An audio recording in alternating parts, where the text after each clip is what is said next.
Okay. Aaron? Oh, I'm good. Super. All right, so um, good morning once again, everybody. I think in the interest of time, we should start. I know it's 9 past now, but in respect of our time and others, I think it's important that we start. I know that some people are running late, and that's the beauty about geographic traffic, right? My name is Wellington Raju. I am the Regional Head of Programs at Futurelect, and I'm going to be the Program Director for the next 2.5 hours. And my job is a fairly easy one, actually, because what I'm asked to do is to walk you through what the purpose of this gathering is. And then from there, I will also talk about our guest speakers that are esteemed and important. And then most important job is to manage our time, which I have already failed to do right from the beginning. So what will happen is I will be sitting right there and I will obviously signal our guests, because when I stand, please know that I am not going to the bathroom, but I want you to wrap it up. Okay, so let me get some housekeeping stuff out before we start. So for those who are here, and this gathering is being live streamed, so we're not only just ourselves here, that's why I'm mic'd up. So we also have other people that are joining us virtually, so we welcome them. But for those that are here, in terms of bathrooms, where you came in, right by the turnstiles, if you're going out now, you just turn to your right, and then you will see the bathrooms. That's where they are. The password was at reception, but if you didn't get it, it's right here by the wall. So for the Wi-Fi, you can get it there. And then our emergency exit is essentially this door. So in case anything happens, which we don't think will happen, it's right here, and then you'll be able to walk out. For those who are joining us virtually, I should say, look, I'm sure they know where the bathrooms are, wherever they are. But the most important thing is that we really want you to engage with us online. And so our hashtag is Cost of Politics SA, as well as hashtag Futurelect. So follow us there, engage with us. We'll try as much as possible to engage with your questions towards the end. So let me then talk about why we're here. Sounds like a philosophical question, but really it's not. The reason we are here is to launch the Cost of Politics study that was led by Dr. Victoria Hasson in collaboration with Futurelect.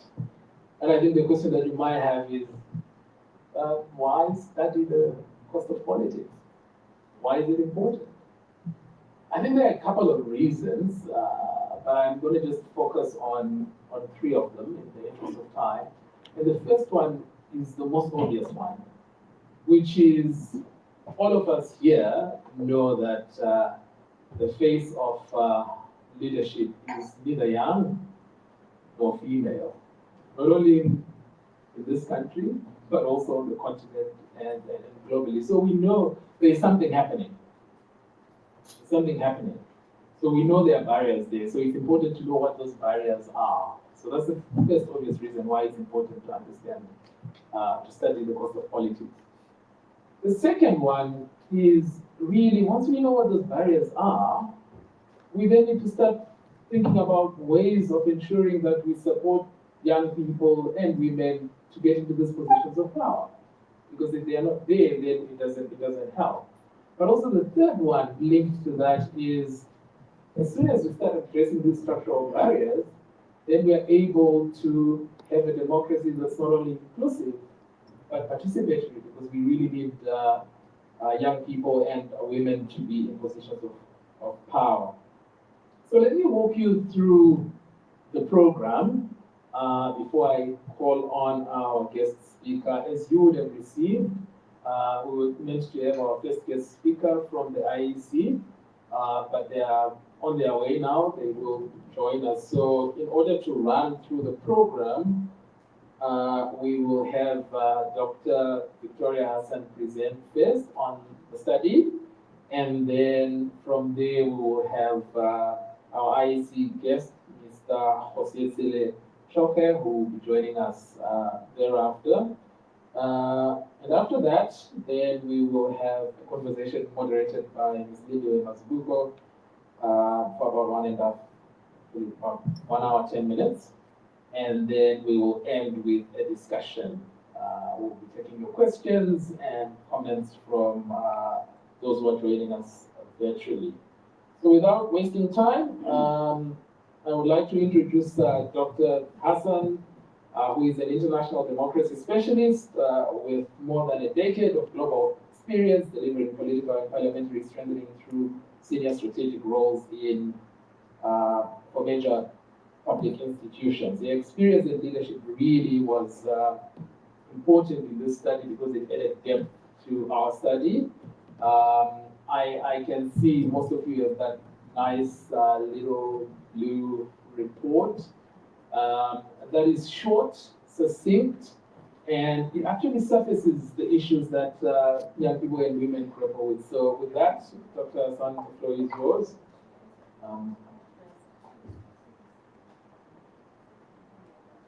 that better if I use it? Although it feels very strange. It's a bit better. Yeah, thank you so much for coming today. I'm amazed by this room. I feel like a lecturer at a university. I'm going to just try to present from here. It's nice and comfy. But let me know if I need to move my mic. Yeah, this study was a real pleasure to write because I have been quite passionate about South Africa for all of my professional. All of my professional, I don't know if I okay. Yeah, all of my professional career, and this study forms part of a larger WFD funded study into the politics globally. So there are studies in Nigeria, Liberia, Sierra Leone, Indonesia, to name a few, and I guess each of these studies have followed the same goal, which is to elucidate the financial output on individual candidates over the whole election cycle. So this study is very much part of that programme, and it's got a unique place, as you will see in the findings of the report that I'll run through right now. The entire research project is underscored by one central question, which is what does it take to stand for office? We are all somewhat aware of how challenging the context of political candidacy and campaigning can be. And the important question for us is to understand what those challenges are, especially financial challenges, are welcome, and how that impacts our ability to build inclusive and participatory democracies. For this study, we interviewed candidates of all ages, but predominantly female and candidates who ran for office in last year's election here in South Africa. We asked them to share a breakdown of what they spent throughout the whole election cycle. So we used the methodology that aligns with the Westminster Foundation's global methodology. So we looked at the financial and non-financial costs of standing for office, with a special focus on women and young people over the pre-campaign period, campaign period, and post-campaign election phases.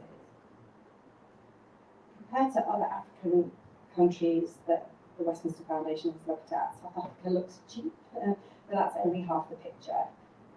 It is true that in comparison to those studies under the same programme, the financial cost of standing for office as an individual candidate is relatively less. However, the relatively less financial outlay here does not mean this outlay is insignificant or inconsequential. And that's really important to say, which we'll come on to later on in the presentation. But perhaps because there was less personal financial pressure identified by candidates in this study, they elucidated and brought to our attention in ways that I wasn't necessarily expecting the whole human cost of standing for office.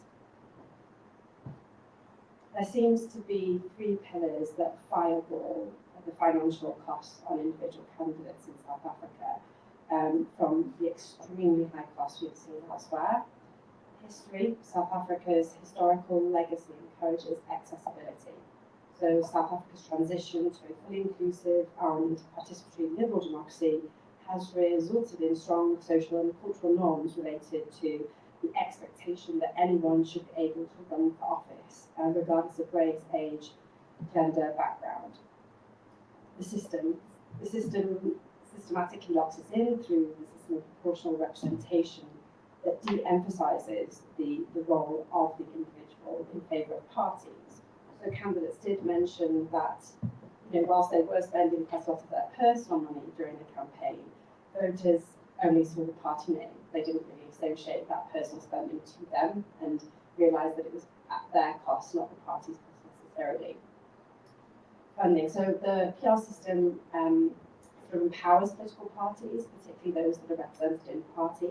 So this somewhat reduces the direct spending on individual candidates, particularly for the main parties represented in Parliament. So, candidates from large parties often had access to campaign funds in order to pay for their travel, accommodation, food, etc.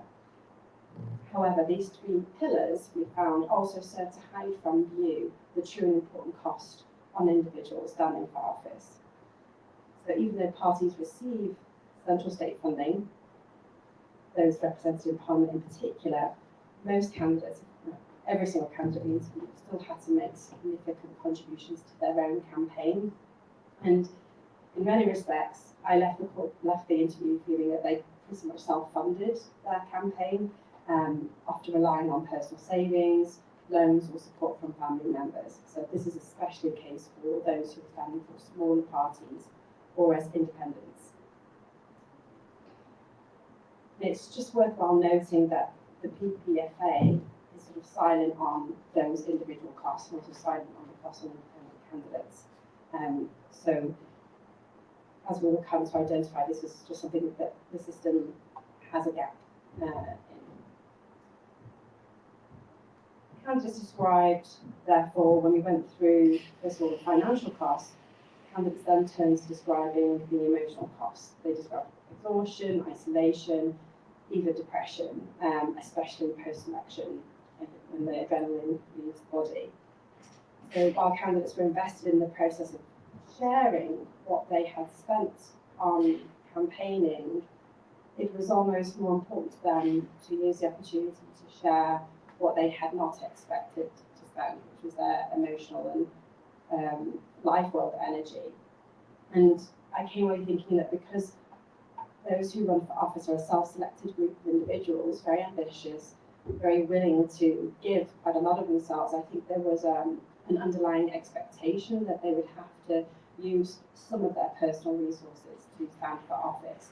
But what they weren't quite prepared for, and therefore really wanted to kind of download and process externally, was the other costs on them outside of the financial costs.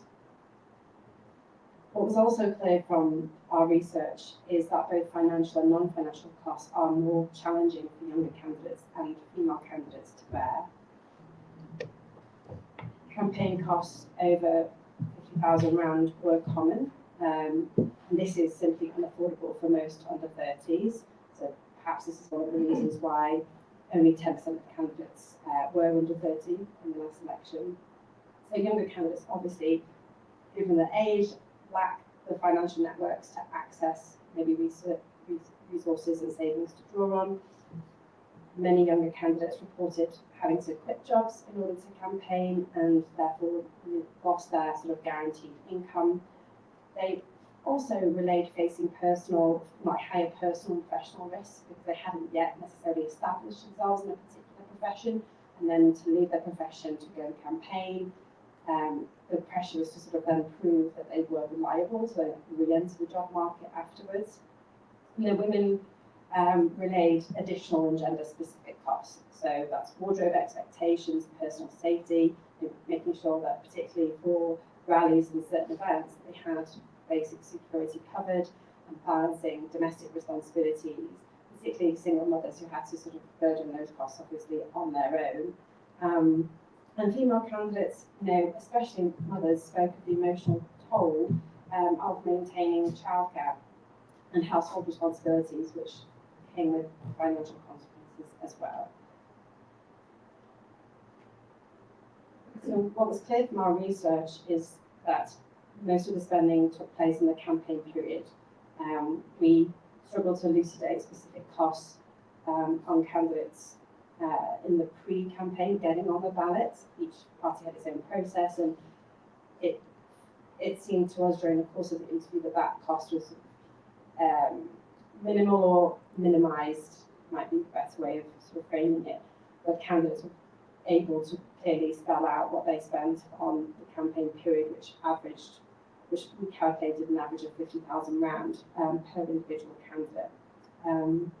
Although we heard a range of into the £1 million to 50,000 where we landed during our interviews. But what was clear from our research is that most candidates spent their money on trying to be seen. So obviously, not just attending rallies, getting there, the transport, petrol, travel costs, but also the regalia, the t-shirts.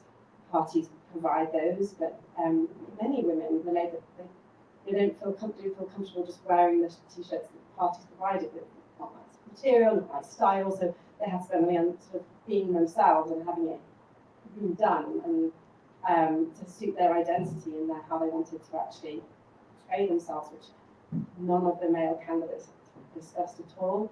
So the political credibility was established essentially at personal cost.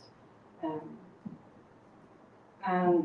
it was clear that most candidates, whilst they all spent their personal funds, sitting MPs had to use a lot less of their personal funds because they could juggle income, I guess that's a personal fund, but parliamentary, travel allowances and political party support helped to buffer the blow of those who were standing as a sitting MP.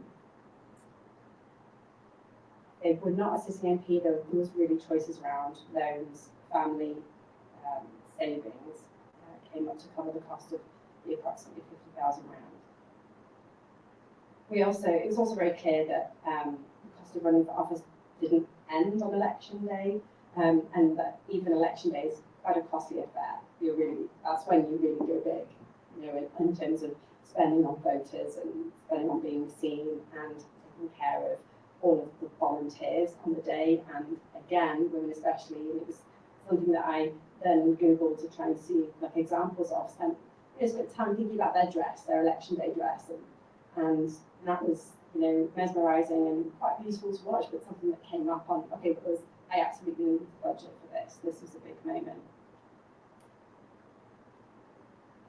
We identified in the post-campaign, post-election period that there are costs attached to winning and not winning. Winning candidates immediately begin to establish a repayment system to their party through party tie to their candidacy. This includes the IEC costs, and they typically have a portion of their salary taken out of their pay, so approximately 3%, but it really depends on which level you get elected at and whether or not you have any executive responsibilities.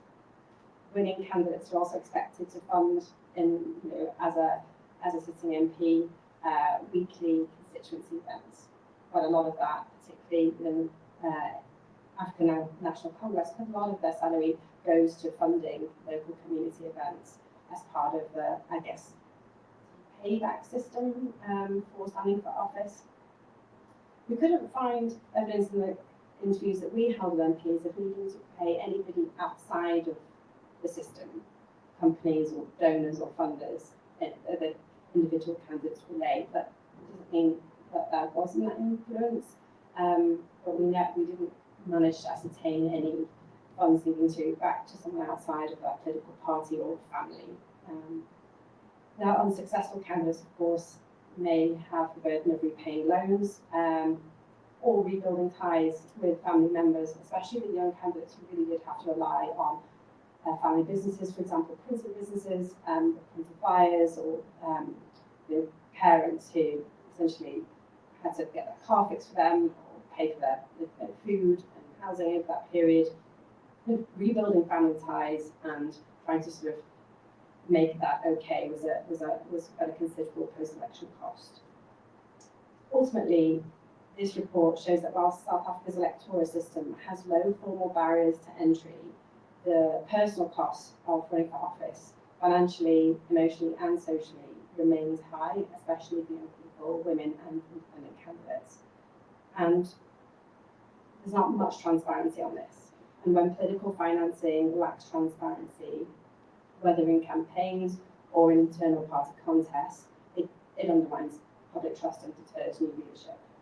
So if we want more inclusive and accountable democracy, we do need to support candidates better and shine a brighter light on where political money comes from and where it goes. And my sense of it, this is the right time to be doing it in South Africa, given that we have some information, and we probably want to safeguard the good bits and make sure it doesn't spiral into some of the extreme that we have seen in other, particularly African countries. So the report runs through several recommendations, and these broadly revolve around three overall sort of intersectional acknowledgements. The first is that the cost on candidates does need to be spotlighted to ensure that costs are kept as low as possible, and that actions are taken to minimise financial and non-financial impacts on candidates, women and young people especially. The second is that proposed support mechanisms for candidates should be considered by all the relevant players in this process. So the integrity of the system can be supported if we think through targeted support that can be provided perhaps through parties, parliaments, the IEC, civil society. And the third aspect, I suppose, for education absolutely impacts candidates' financial outlay. So the link between citizens knowing, how much what a sort of representative is spending, what their role is absolutely vital to, I guess, relieving the financial pressure on candidates. And it's come up a lot. So the IEC, political parties, parliaments, and civil society each have a role to play in creating initiatives that can address these three sort of categories of action. So I think you've all got a copy here of the report, and online it's downloadable. And so really from my side, thank you so much for sort of listening to this, and I'm really excited to just answer your questions and be part of the discussion later. Thank you.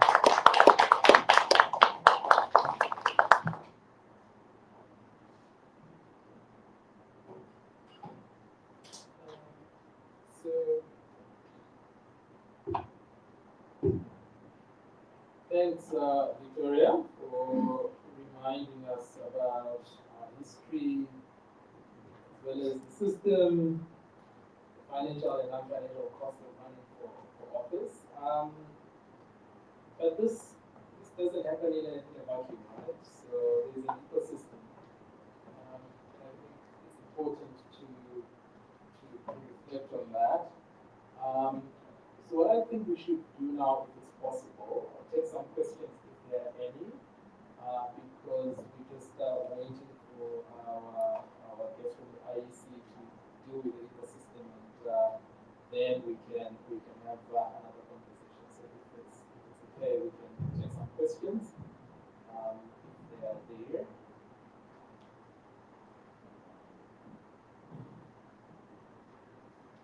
Do we have anything, Aaron, from social media? No questions, just people tuning in from Nairobi, Cape Town. Okay. All right. I have a question. It's not a question. It has to do with the question of political parties being seen to favour candidates or the system seeming to favour candidates who are already incumbents. I know you've used the Democratic Alliance here as an example of party contributions, but I've heard of some pretty horrific stories of parties that demand 50%, 20%, same numbers. And so I'm wondering if we did any research or spoke to the IEC about whether this is something that is regulated, can be regulated, should be regulated. Yeah. Because it is used as a system to make candidates pay the party back. And depending on the size of the organization, I think the smaller the party gets, the larger the contribution expected from successful candidates. Which then it just traps them in a cycle. Yeah. Sorry, that's such an important point to spotlight what we couldn't find out. So we were really, really keen, like investigative journalists, to find out what the party-tied systems were for the PFF in particular, and as many parties as possible. But despite giving it extra time, and the study was done relatively quickly, but we wanted to give it extra time to find this piece of information out. But nobody wanted to talk to us. I think there is a culture of silence on that, with quite sort of significant fear around sharing it, even off the record, even though they wouldn't be named. And I think that's a really important shadow for the IEC to spotlight and elucidate, because of course that really is disempowering to the individual politician. And even the parties we did speak to, whilst there was a sense of fairness in most of those parties, there was also, in certain others, a sense that I'm not sure this isn't somewhat abusive, really, because I realise that I get this salary, but I think I get less than a third of it, and then even that, of proportion of that is given away. But I'm trapped because I can't really push back on this, because in the end, this is my choice to not go to university and take a different professional career path. It was to go into politics, and I sort of put all my savings into that, and now this is it. So it would be, a welcome pathway for the IC to sort of decide if they want to set some regulations maybe around the trial system so that it's fair across all parties, or that it's even seen. From YouTube, sorry, we have some questions. What were some of the main challenges in establishing trust among participants? And what were the assumptions going into this project? What surprised you the most? Great questions. Establishing trust, I'm not sure if that refers to just in getting them to open up. I think the promise of confidentiality was really important. And then, just the evident nature of our questions, that we were really on their side. And then candidates were a little bit surprised that we cared to know, what they even spent on getting their hair done, their, clothing, petrol. They were really surprised that we went into the intricate details of their life role. And I guess when you're being asked these questions for the first time, then you feel like you can sort of trust that someone actually is really thinking about this on your part. So the challenges, assumptions of the research, and I'll start there. Based on the other studies that have been carried out by the Westminster Foundation for Democracy, I personally was assuming that there might be more external influence on candidates, sort of lending funding to candidates for potentially favours later on. I also thought that maybe there might be more pressures on candidates to, sort of in the pre-candidate selection period, to spend more money on getting votes to be put on the list. Those are some assumptions, and they were quite quickly dismissed. I remember having a couple of really uncomfortable conversations with individuals from the ANC where that was just a black box. They've really tried to democratise the sort of getting on the ballot for the ANC process, and it was really difficult to for me to let go of that assumption. But I admitted defeat in the end, because I really couldn't get any concrete examples of, say, vote buying and significant candidate expenditure to get on the ballot as an ANC candidate. And the challenges question, is that related to candidates?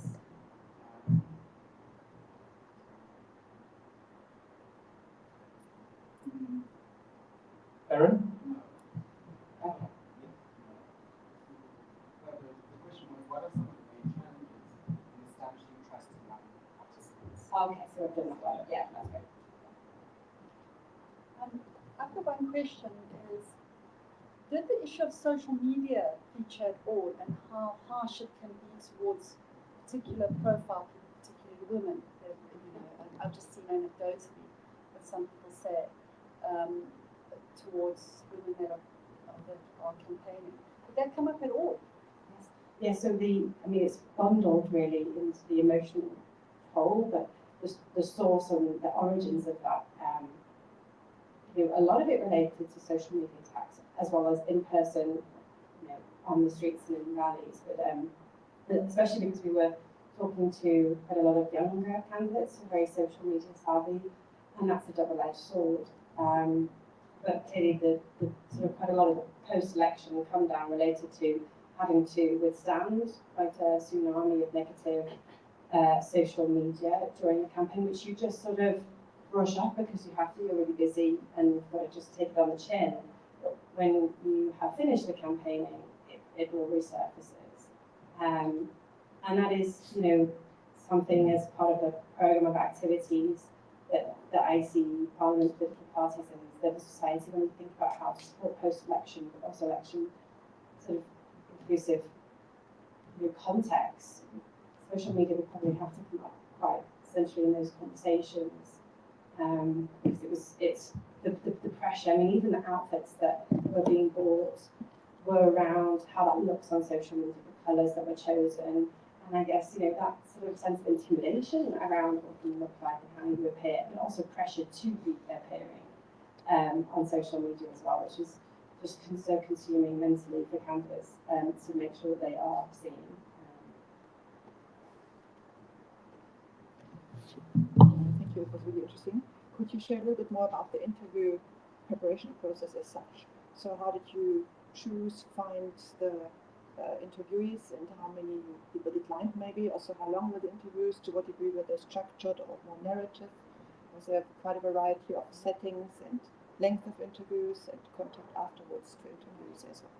That's great questions. The question was about the interview methodology. We drew on WFD's global methodology, so we were free to adapt it, but we like to draw on their methodology for trying to look at the financial costs pre-campaign, campaign, and post-campaign. So we shared those interview questions with candidates in advance alongside a note about the study. And so those written requests for an interview, along with the questions that we were going to ask, were sent. And we did give it quite a lot of time. I guess we were just really wanting to make sure that we had a spread, and we didn't feel that that we should sort of compromise on speaking to as many candidates as possible. Some candidates, I think because some candidates were very eager to speak, it was also just a time thing. So it was very interesting because it was clear that it was a topic that they were not expecting to be interviewed on. So the interview process took about an hour, and then sometimes, not every time actually, there was an offer to come back and speak again, because as we found after really the first one, we needed to add questions that related to the whole human whole. And that, like I said, that could have been because the self-selected group of candidates were already expecting to give some of their finances to this and almost didn't really account, and we made them account for the financial outlay, but they were just doing that naturally. What they hadn't expected was the rest of it. So they really wanted to talk about that. So we had to add layers of questions. So I think it took us several months, longer than we had expected, and we were very lucky because Futurelect has such a large reach and of alumni, but also reputation. So accessing candidates was really easy. Getting their time, less so, but we stuck in there and made sure that we had an hour with each candidate. There is another question from you. Yes. Oh my God, Mercedes. Oh. Can I, thanks for that. What I want to try and do is, I want to get all those questions, but I think we also, in the interest of time, we will have another discussion later. So if you can gather those questions, we would really appreciate it, and then we try and address them when we have, after our next panel, because I think our next panel is going to flesh out some of those things and more questions will come.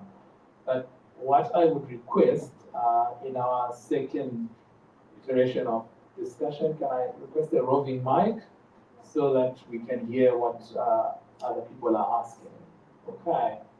So we're going to deal with those questions, so don't worry about it. But thank you so much, Victoria. And Victoria will still be here if there are any questions about the report specifically, and she will respond to those questions. So once again, thank you so much. We really, really appreciate it. Can we give her a round of applause?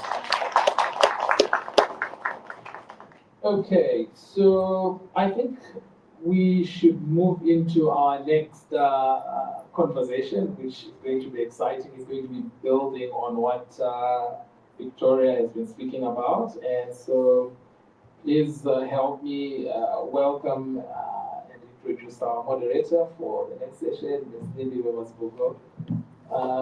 Lindy, you can take a seat right here. So Lindy is a South African public leader, writer, and an academic fellow. She was the first Black woman, as most of you might know, in South African history to be elected leader of the opposition in Parliament. She's also the founder and CEO of Futurelect, which is a non-partisan organization supporting new generation of political and public sector leaders in Africa. She graduated from the University of Cape Town, South Africa, and the Harvard Kennedy School of Government in the US. She was an elected representative in South Africa's National Assembly until May 2014, if you recall, when she resigned from active politics to pursue further and higher education. She has served as a fellow of the Institute of Politics at Harvard University and also a fellow of the Stellenbosch Institute for Advanced Study in South Africa. She is currently a World Economic Forum Young Global Leader, a Fisher Family Fellow at Harvard Kennedy School's Belfer Center for Science and International Affairs, as well as a trustee of the Nelson Mandela Children's Fund. She is also a trustee of the Institute for Security Studies in South Africa. She serves on a number of boards, one of which is the Women Political Leaders, which is a non-profit global network of national level women elected political leaders. She also serves on the board of Africa No Filter. Now, this is the last thing that I should say that she didn't want me to say. I'm just kidding. During a spare time, which I believe she doesn't even have spare time, she writes a weekly column in South Africa's leading national newspaper, the Sunday Times. Many of you might have encountered that publication and her articles therein. So, Lidwe will introduce a panel, and I think I wish you all an exciting encounter, because they're going to be telling us about their journeys, their stories, especially as it relates to the cost of participating in elections. So, Lidwe, over to you and your panel. Thank you so much. I'm going to do that thing that old people do. On my arm. Do I have to press a button? Press the button. Is it on now? Okay, fantastic. Thank you so much, Wellington, for that very detailed intro. And thank you everyone for joining us this morning. I'm looking forward to this conversation. It's an issue that's incredibly close to my heart. It's my why for starting this organization. How can we support more young women and young people in general to go into office, to hold power, to wield it, and to make life better for their peers in this very young country and on this very young continent. So, to get us started, I'm going to introduce you to our panelists, starting with Tessa Jones, who is the Director of Programs at the Rivonia Circle. Tessa is a democracy and policy expert who is committed to people-centered development. She has experience at the AU, the UN, and South Africa's National Planning Commission. Tessa champions youth development, participation, and inclusive policy across Africa. She is also my fellow from the KISIP Democracy Fellows Program. Welcome, Tessa. Thank you for joining us. Nonkululeko Mshongo is the former Rise Mzansi Provincial Coordinator in KwaZulu-Natal. She's a civic educator, a strategist who's passionate about equity, peace, and women's empowerment. Through the Female President Academy and Nkululeko Leadership Academy, she empowers young women and has been recognized by both the African Union Youth Division and the Mail and Guardian for her work. She was a candidate in the last national elections, and she is an alumna of Futurelect Women in Public Office South Africa program. Welcome, Nkululeko.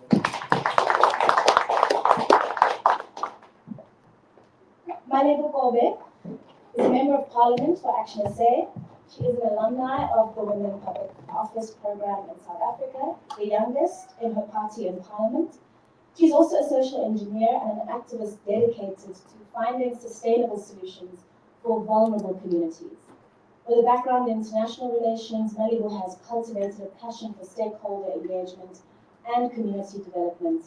This commitment is reflected in her founding of the Kobe Malebo Foundation. Welcome, Malebo. And lastly, our most senior alum, Nobuntu Webster, who is also a Member of Parliament and the co-founder and deputy leader of Build One South Africa.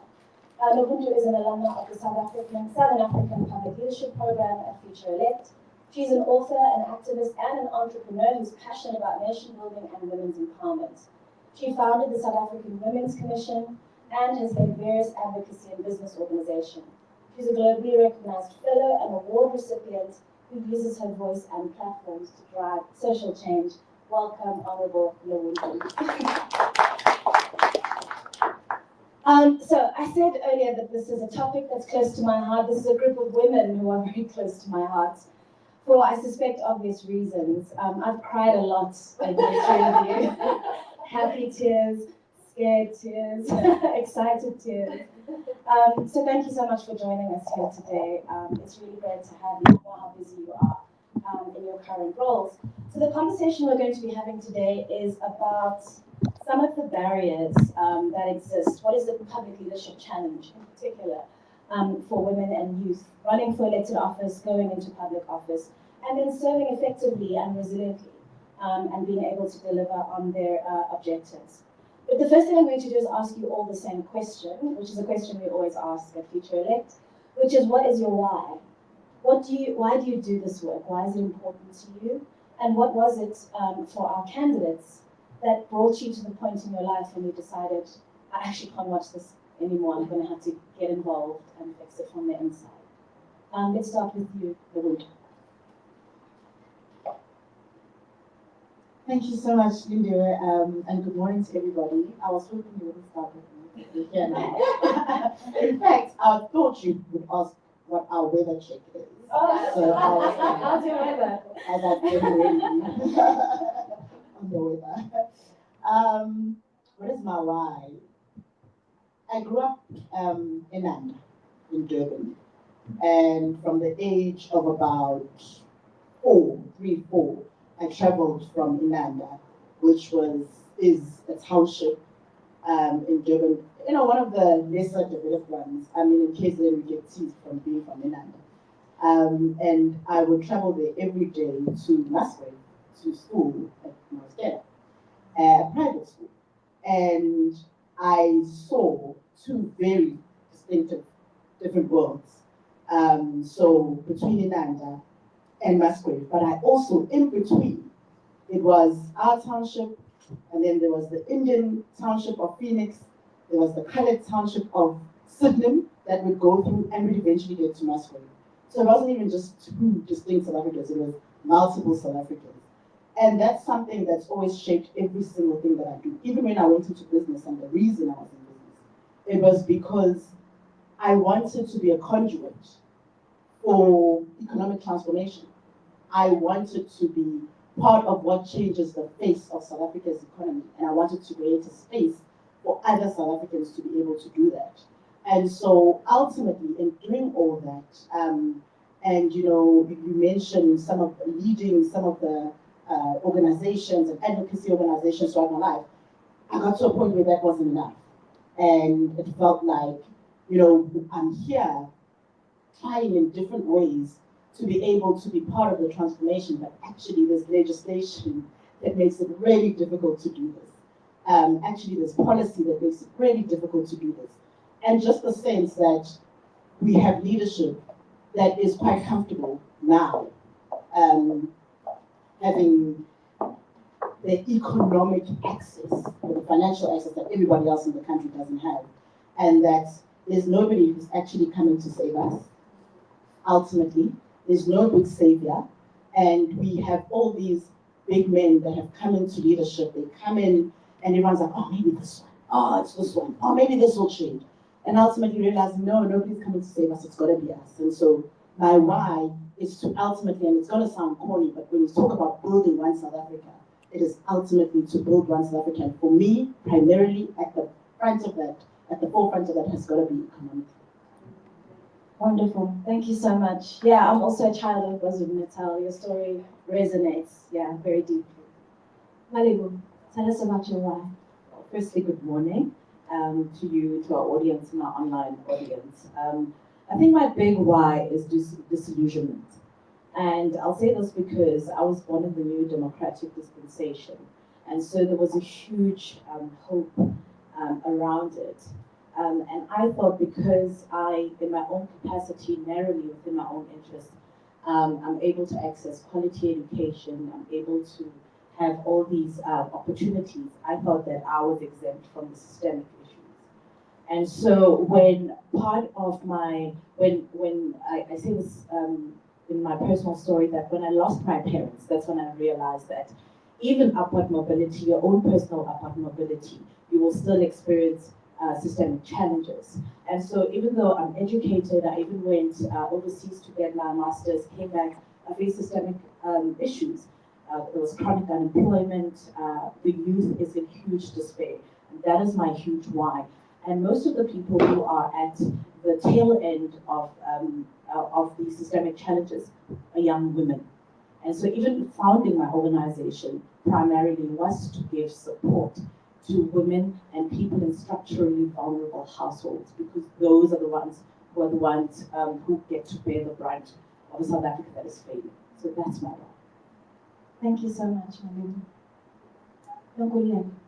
To follow that. Good morning, everyone. I suppose my why has always been linked to my name. Anyone who knows me knows never to shorten my name. My name is Nonkululeko. I never respond to anything outside of that, and I am Zulu. So in Zulu, any name that starts with No is automatically mother of, and then the meaning of your name.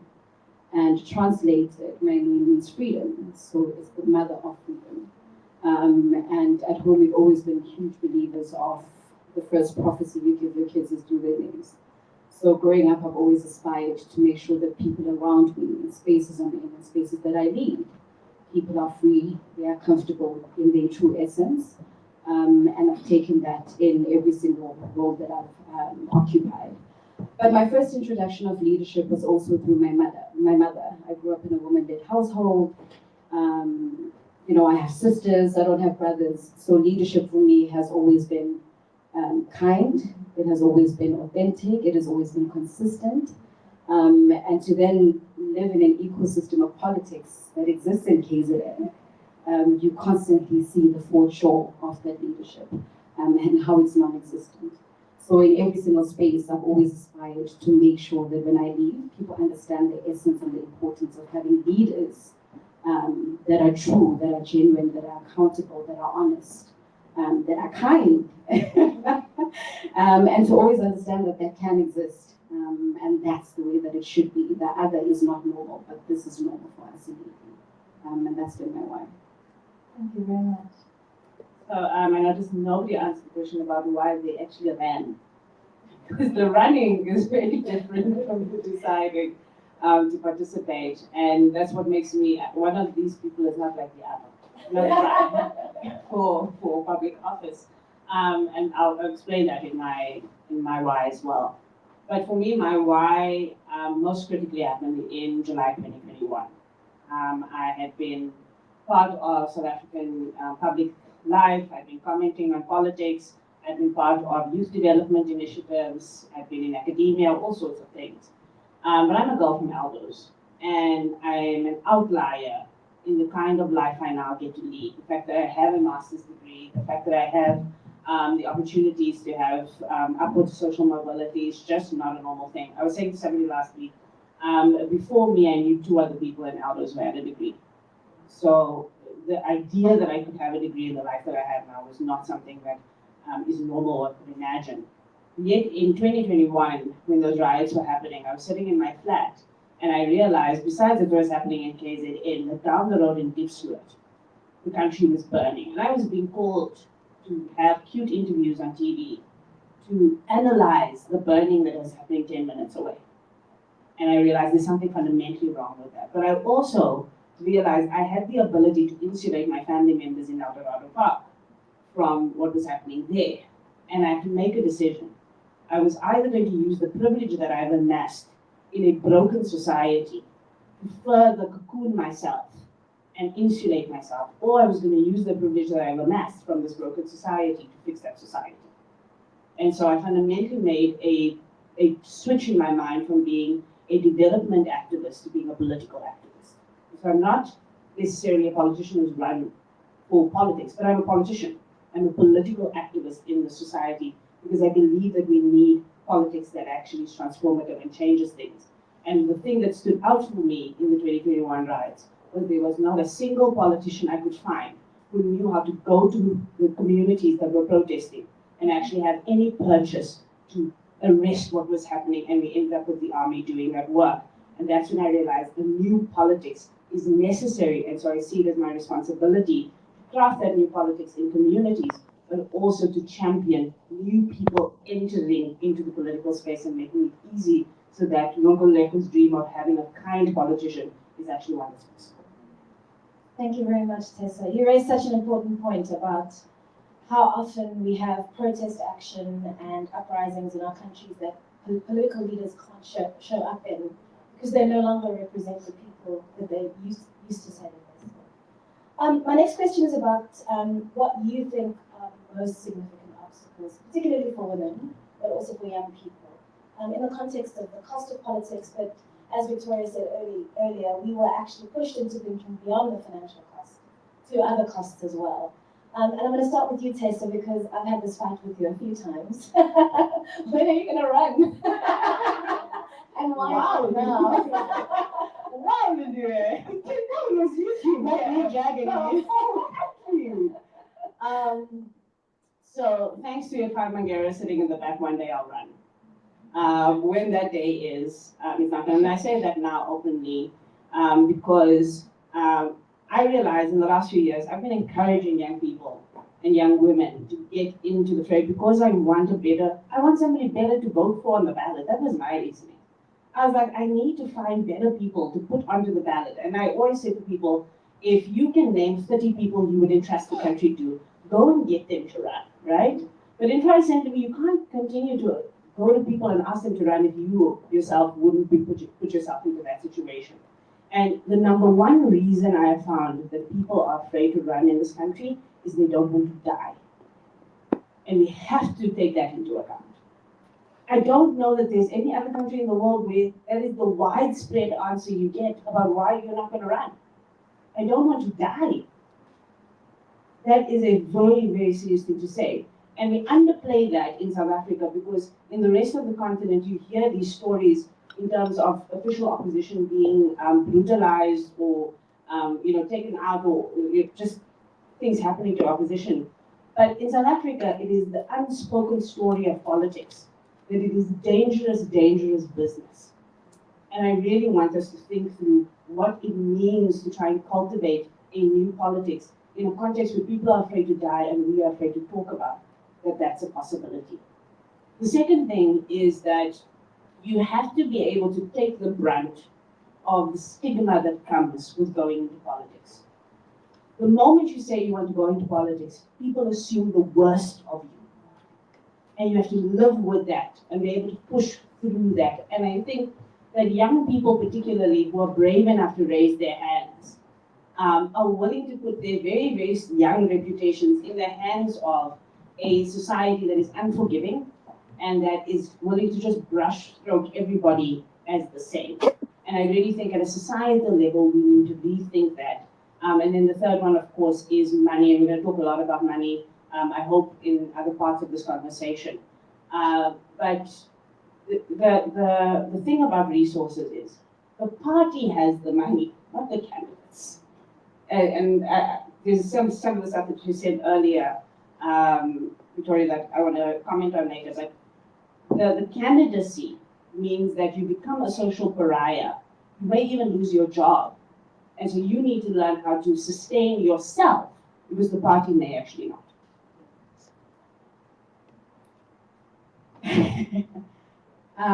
Top of the list would have to be money. For me, no matter which way we talk about it, if you do not have money, it becomes difficult because that is where your human resource comes from. That is where the functioning and the running of the campaign comes from. That is where the t-shirts come from. And if you know politics in South Africa, there must be a t-shirt. You can't expect me to vote for you if you have not given me a t-shirt. And particularly for new parties, I was a premier candidate for a fairly new party in KZN. So it was a constant challenge. With the little money that we had, even though people thought we had millions and millions, and this is the other misconception, that people look at the report that comes out around funding, and they think, what have you used this money with, but why don't you just build people houses versus running a campaign is a lot of money. 35 million is not a lot of money when you're running a campaign. If you see the gains, the budgets of your ANCs and your bigger parties, it is nowhere near enough. So the first thing for me has constantly deterred people is, again, the finances about it. How are you visible? The posters. How many rallies are you able to organize to come across as a legitimate party to the electorate? And that's important for people who will vote because of the culture of politics in the country. Safety is a huge one. Again, having been the premier candidate in KZN.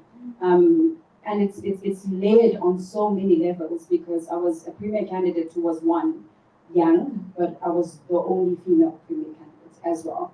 So the social media question, I chuckled a bit because without the money, I wouldn't have been able to comfortably continue. I probably would have dropped out if I wasn't able to feel as though I could get additional protection, because the comments that go on social media, people look at your personal life, your kids, you will wake up, you make a comment about the opposition, and people hate the truth in politics.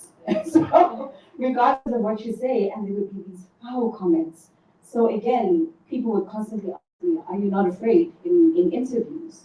Are you not afraid for your kids? Because you could wake up and people decide you are threat or you're not, or we just don't want to see your face, and they could kill you. So those things are very important in terms of running and deterring, particularly young people in politics, having run a campaign in KZN. And I think for me, those are the top two. Money and safety will always be. And aside from just gender and age, again, being in KZN. You will lead us. How old are you? Is a question I constantly got. How did your husband allow you to run in politics? Is another question that I got all the time from interviews as well. Thank you so much. I think for me, because I'm from a province, I'm from the Limpopo province, so our province is largely ANC. It's the stronghold of the ANC. So for me, getting into politics and actually representing an alternative party that a lot of people were not, familiar with, that was one of the things that was a barrier for me, because the existing narrative was, what are you going to do? You're not actually going to put a dent in how to sway voters or the electorate to move from ANC to us. And a huge part of why you can't shift the narrative is because you don't have the resources too, which leads me to my second point of bearing the cost of politics. We didn't have enough visibility, and also trying to convince the electorate when a lot of the jobs, so the economy in the Limpopo province is largely based on the public sector. So it's largely based on tenders or municipality work. And so people understand that when you do vote for a different political party, you forego the opportunity of having employment or enjoying a tender somewhere. So it's hard to break those sort of psychological and economic barriers where existing or incumbent parties, governing parties, actually enjoy a huge support. So for me, it was the cost of, literal cost of it, and also breaking the narrative. That was quite difficult. Psychologically, you wouldn't bear it because it's also very isolating. When you're the only sort of person who's moving on the margins and moving with a different political party, you're sort of a pariah. What Tessa has said, you're sort of a pariah, and it just takes a lot to break into mainstream politics where a different political party, especially if it's one political party, has a stronghold. Thank you. Yeah, I think I agree with everything everybody has said. Tessa mentioned something so important, and actually I never talk about it, but it's been big for me, particularly because I was in business before, the issue of reputation. When you go into politics, suddenly it's like you're this dodge person. and for a long time, how I would describe myself, and sometimes I do as well now, just contextually, it depends on context, is I'm not a politician, I'm a leader who decided to become a public leader, but actually, no, I am a politician. And we actually just need to redefine what a politician is, and that's the work, I suppose, of people like us and people who come out of a Futurelect program that is about raising a new generation of ethical leaders. It's about redefining what it looks like. But the reputation thing is real. People who don't know you before, it's really hard having people assume that you're in politics for money. It's like, what? I have lost every cent I ever had being in this thing. I'm not here for money, best believe. And so the reputation was a very, very real risk, and it's a barrier, and it's something that people think about, and it's something I've experienced that's actually quite difficult, and I think I haven't taken into consideration that cost actually as much as probably one should acknowledge. And then the second is time. You know, for most of my life I was in business, and part of the reason was so that I could own my time. I really don't own my time anymore. I lost that completely. And as somebody who is a mother in a household, that is difficult. My children live a completely different life to what they did before. During election season for 3 months, I would be picked up, and I'm glad that some of my team is here. I would be picked up at like 6, 7 a.m. in the morning, and I'd come home probably at like 9, 10 p.m. I'd sometimes be able to pop in home during the day and maybe just, hey, hi, how's it going, and leave again. But for a solid 3 months, Sunday to Sunday, that was my life. And so the cost of time is real, and that doesn't change post-elections. It's a little bit less intense, but it's still the same thing. And so that is a real thing that people think about. It is especially difficult for women.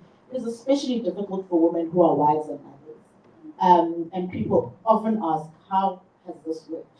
Like, how have you continued to have that, given how intense the demand on your time is? That is difficult, and it takes a really supportive kind of ecosystem to be able to do it, and not everybody has it. Another barrier is that society does not necessarily naturally view women as leaders. And so you have to prove yourself as a leader, as a woman. And that is a barrier. You are not automatically seen as a leader. You have to, even when you walk into a room, I, for one, being a leader and the leader in a party, it means that I go into spaces where there's the top 1, top 2 leadership in those rooms, and you're the only woman. And some of the time you can feel that, okay, I have to walk in here, I have to spend the first 30 minutes and seeing people's perception shift, you know, as you sit there, oh, okay, all right, you can listen to her. And you spend a lot of time having to first prove yourself and prove that you should be in the room before you can even be listened to. And that is a real barrier. It is a constant struggle and a constant fight. And you always see, I mean, even within the spaces of parliament, the men's clubs, you see them, and you have to navigate around that thing, and that's a very real barrier. Money, yes, absolutely. When we started our party, already, long before we were even contesting for elections, I started losing business immediately. Before I was officially a PAP, and a PAP is a politically exposed person. Before I was officially a PAP, I already started losing business just because I'd gone into politics, and quite publicly so, and co-founding a party. And Futurelect has a process where you prepare for going into office, and it includes financial. So I had a plan because I had businesses, but the plan didn't quite hold, because immediately, as soon as there's a profile that links you to politics, you immediately start losing business. And so that's real, you lose money in that way. And contrary to popular belief, what people don't know is that long before there were any donors, for a good year before there were any donors, us as founders of my party, we funded the party ourselves, literally from our own pockets for a year. Anybody who worked there, all of that came from our pockets. And that is a huge investment, not only into yourself, but in my instance, also into a party and into a vehicle. I've never taken 1 cent of a salary from our party. We haven't as founders done that. And so that means in that period, while you are contesting, there's no income. So those are some of the realities and some of the real sacrifices that come. So this has to be something that you believe in. Tessa spoke about safety. Yes, that is something that you actually sacrifice, but also you have to do this, and you have to be willing to give up your life in ways that speak to your financial comfort as well, your home comfort as well. You literally give up your life to do something like this. Thank you so much, Namundi. You've eased us into my next question. And thank you for raising the part of the curriculum that deals with finances. For clarity, all of our public service fellows are required to pull together a plan of action for how they're going to mitigate the changes in their financial situation if they run for office and are successful or unsuccessful. So, are you a partner at a law firm? How are you going to handle the pay cuts? Are you a university student? How are you going to handle your whole family knowing you earn R1 million a year and demanding that you pay school fees for your cousins and so forth? Do you have a pension? Do you have a savings account? And one of our funders is a bank, and they've been very helpful in helping us design and redesign and implement that program, because very few politicians ask themselves that question.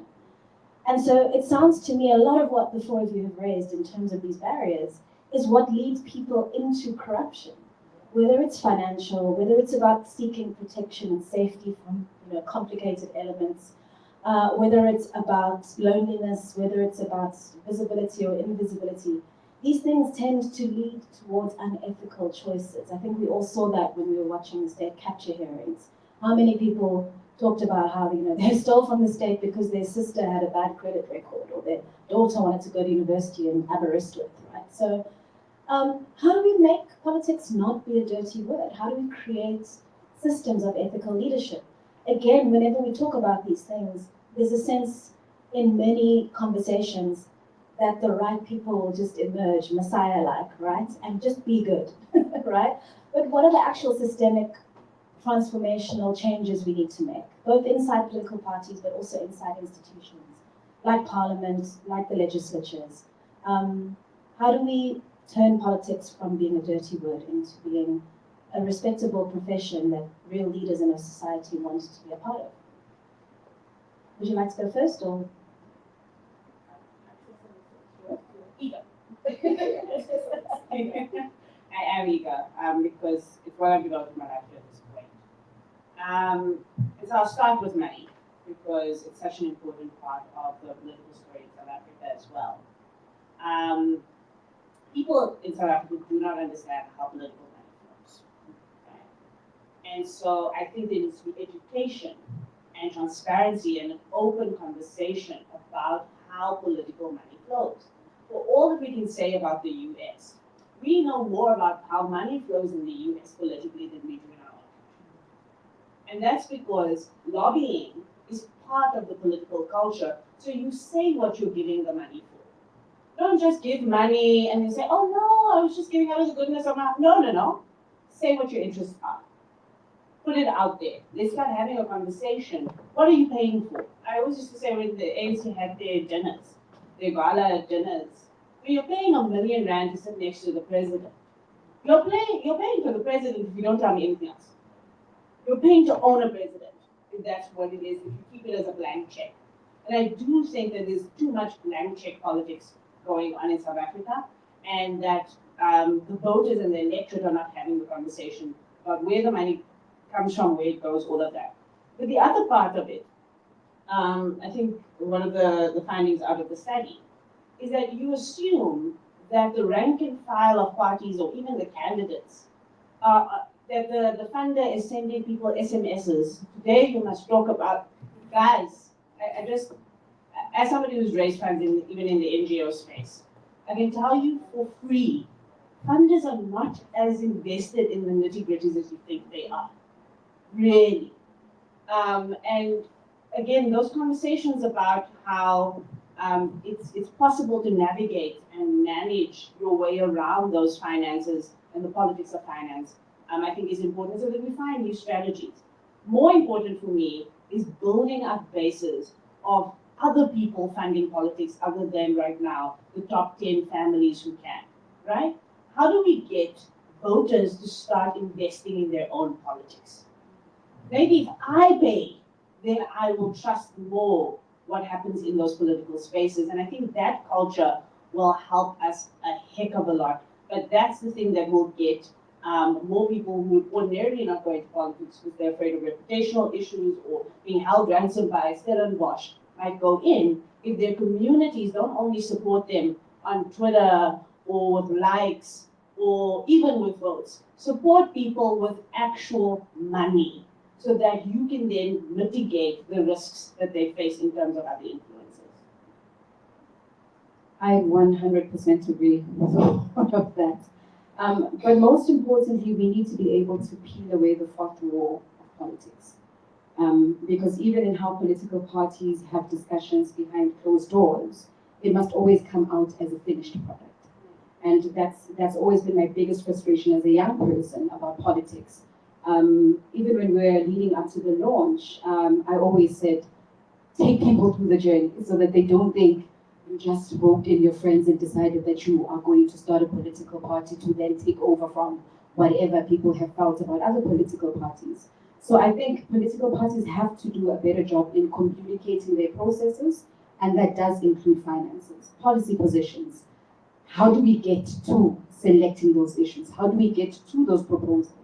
Are things that young people and women would want to see in order for them to actually feel as though this is a space I myself could be able to play in.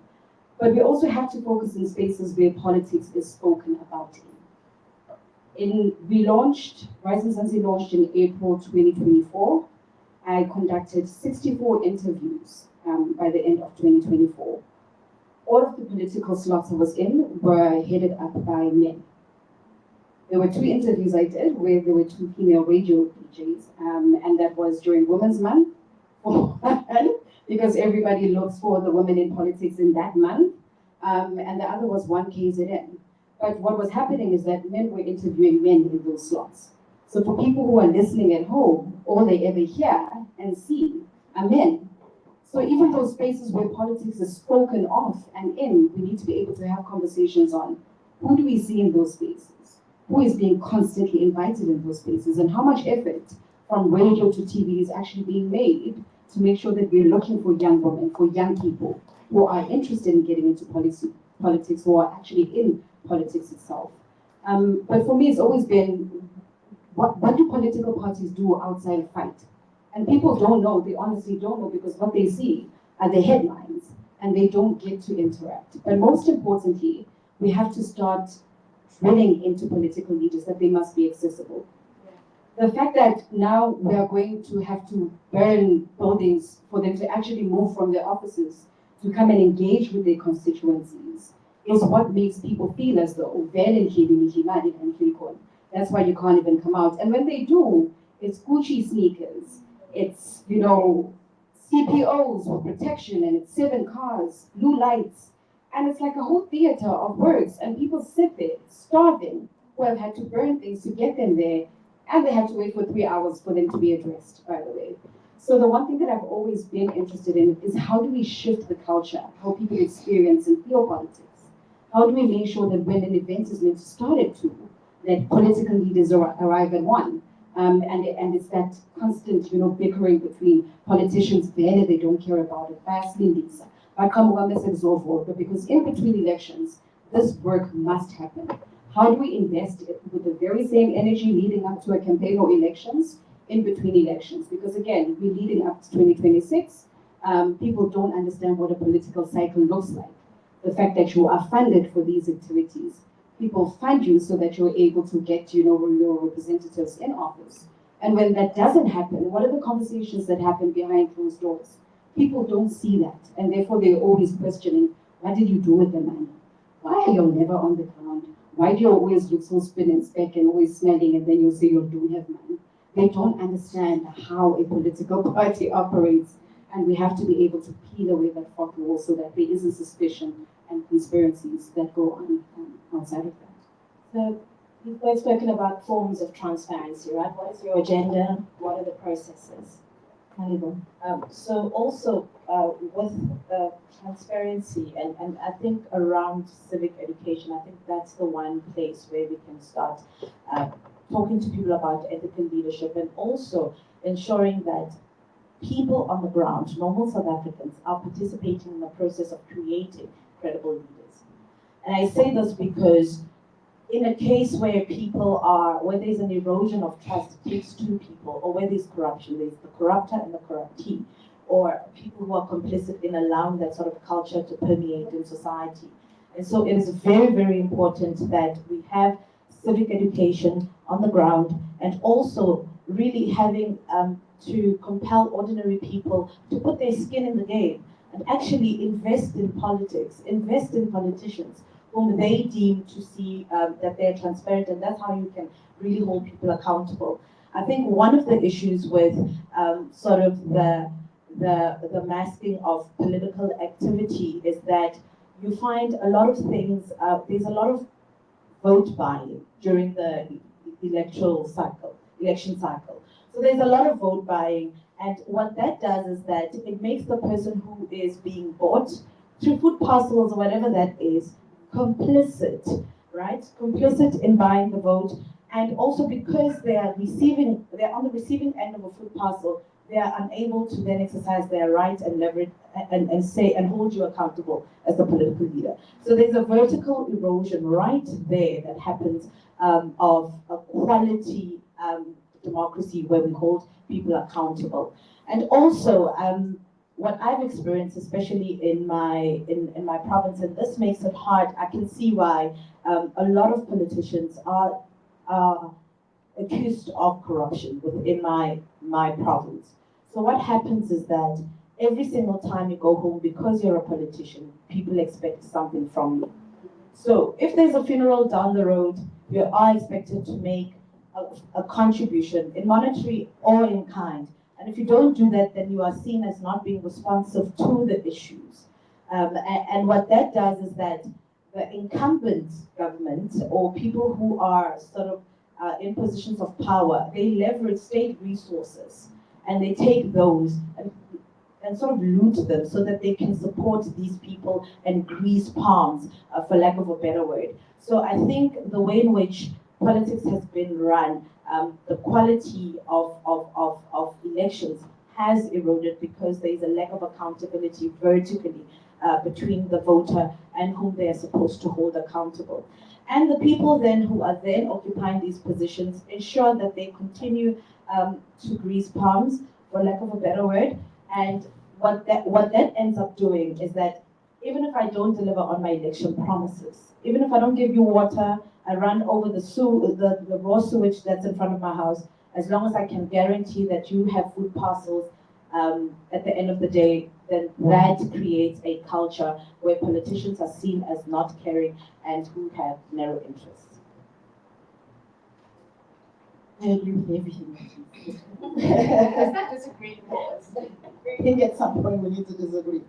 But one of the things that I'll say that I think is very important is that we need to stop demonizing politics. And you can understand why it's being demonized.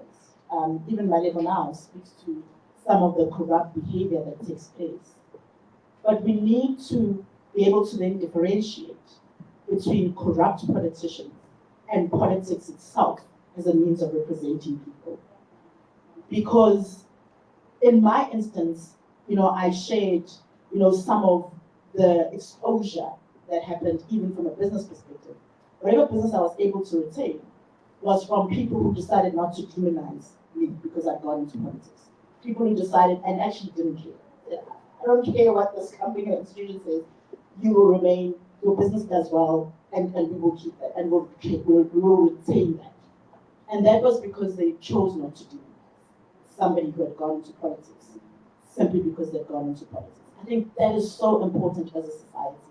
And I know part of that will come from seeing more and more credible leaders and more credible politicians. And I think that's the work we've got to do.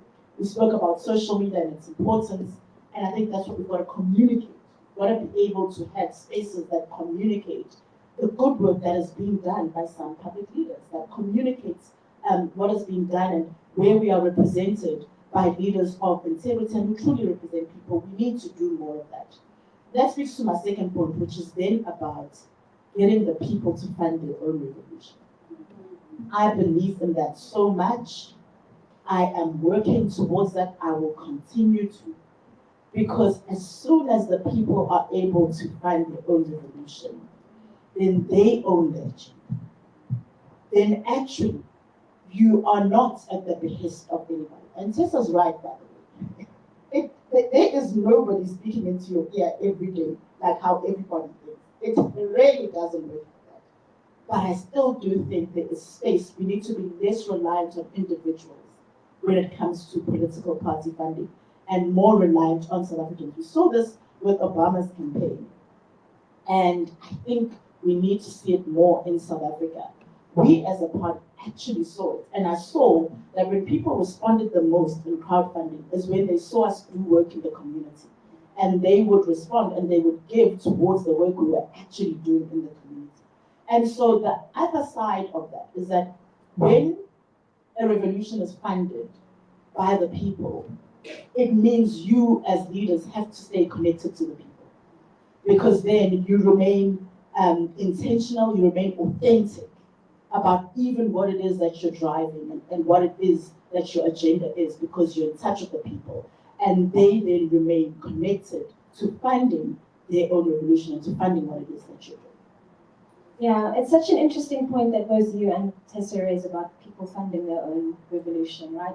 Our immediate response is, oh, it's the most unequal country on earth, unemployment is sky high. But there are actually civil society organizations that function, 70–80% of their budget is funded by monthly donations from citizens who support their court actions, who support their protest actions. So why can't we do the same in politics? It's a very curious business. We have 20 minutes, 20 minutes before the session ends. There is going to be an opportunity to ask questions after the next session, but if anybody would like to ask a question now, I'd like to open up the floor. Sugar. Yes, from the YouTube room. What support was there for you then after the campaign and election period when you're now facing the reality of unspent? So the question was, what support was available for you then once the campaign was over and the money had been spent? What was the pathway forward? I would like to answer this.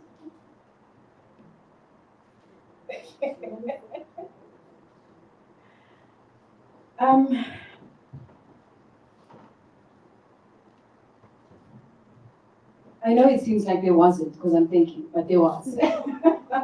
So it's such a strange period, and I suppose let me start by what the campaign actually looks like, because people don't have insights. And I think Unomodu spoke about 3 months, leaving 6, like 7 to 7 days, leaving 6. So the last 2 months you are waking up at 4, 5, depending on where you live. I ran on a 6x6 grid, which is 6 community engagements for 6 consecutive days. So if I'm traveling to the further parts of KZN, I'm waking up at 3. First engagement probably starts at like 7. So they have to be 6. In between that, there are radio interviews, there are stakeholder dinners, so that's the grid that you operate on. You live with your family, but you don't see your family. Because you wake up, they're asleep, you come back, they're asleep. Safety issues mean that you don't do school drop-offs anymore. So there's a whole transition in the family life, and there's a whole transition in the activities of the politics itself, because you've been on this high for 2–3 months, and then it comes to a dead stop, and then whatever unfolds. But what it also means is that now you need to find ways to reorientate yourself in your family, in your political party. My daughter was 2 at the time. All of a sudden, I sat down 6 months later, and there were words she was speaking. We were having a full conversation. My daughter had gotten accolades at school, and it felt as though I wasn't there, but I was living at home. And that's where the personal work comes in, and the work that you've done before the campaign has to kick in. So the support actually starts before you actually go into the campaign. And I think the one thing that I demanded again as an extension of what Futurelect did for us in our program is that on the last day of the program, and I think you would remember they brought in our spouses, and they had a separate session where they took them through what to expect about being a public leader, life as a representative, in the public space. And they took our spouses and our families through that. So I knew that my husband, we had multiple conversations because of that session. And what I asked of the leaders of the party is that they do that exact same courtesy to my family. So the leaders came, they sat down with my mother, with my sisters, told them what the next couple of months would look like. My mother asked questions around how do they behave on social media, do they still post us? And those are the little things that you think don't matter, but they actually do. Because your family feels as though you're taking them along the journey. Their fears are your fears. They asked questions around safety. what is the party going to do to make sure that I'm safe when I get home to my kids? They ask questions around time. Is she allowed to visit, family gatherings? And I think that is absolutely important, especially because we're speaking about how do we get more young people entering politics? How do we get women entering politics? And you need to have a conversation about the realities of politics.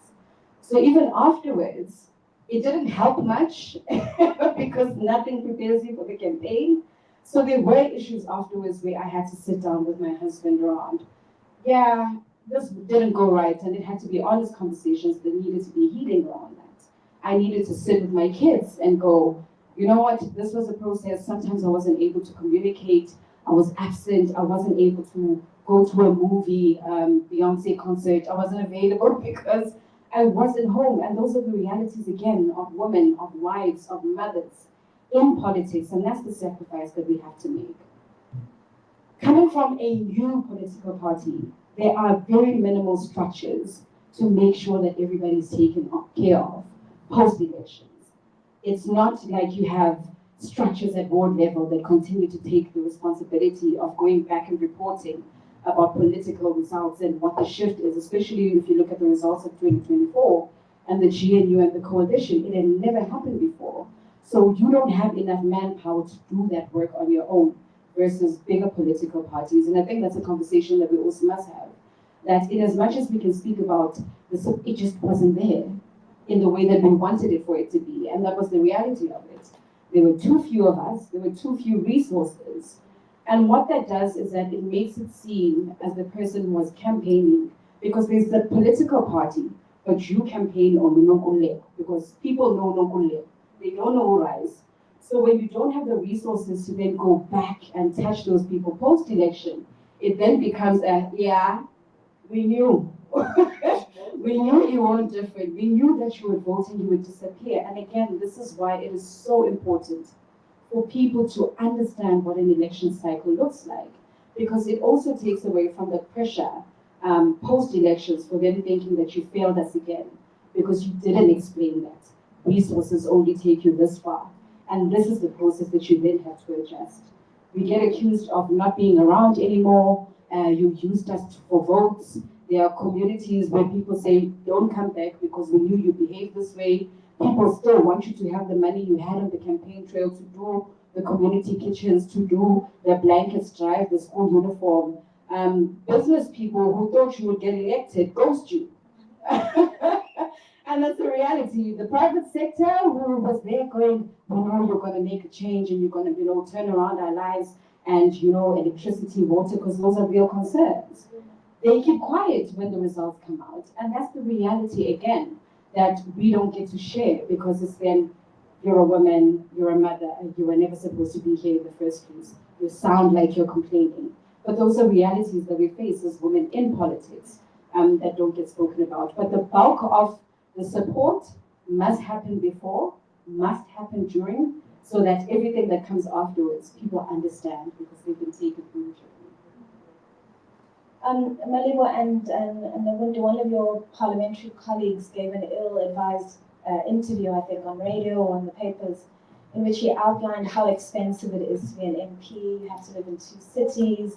We don't earn enough. And I was like, oh, no one cares what you earn. And isn't that the painful paradox, right? You do this incredible amount of work to try and improve the society that you're in, but you belong to a political class that by definition is despised. And so your pain and your suffering are irrelevant. You're a politician, who cares? And so, yeah, that was a really important question about what happens afterwards, once the high is over. I think for the most part, Nonkululeko was right, because pre-election, the support is massive. And it's because people are really seeing the work that you're doing on the ground. So they're sort of matching it up with also with money and with, with support. And your family becomes extra supportive. I think my support system was extremely strong for me, and they supported me in a manner that ensured that my campaign was strong, and even if I wasn't, the home was taken care of.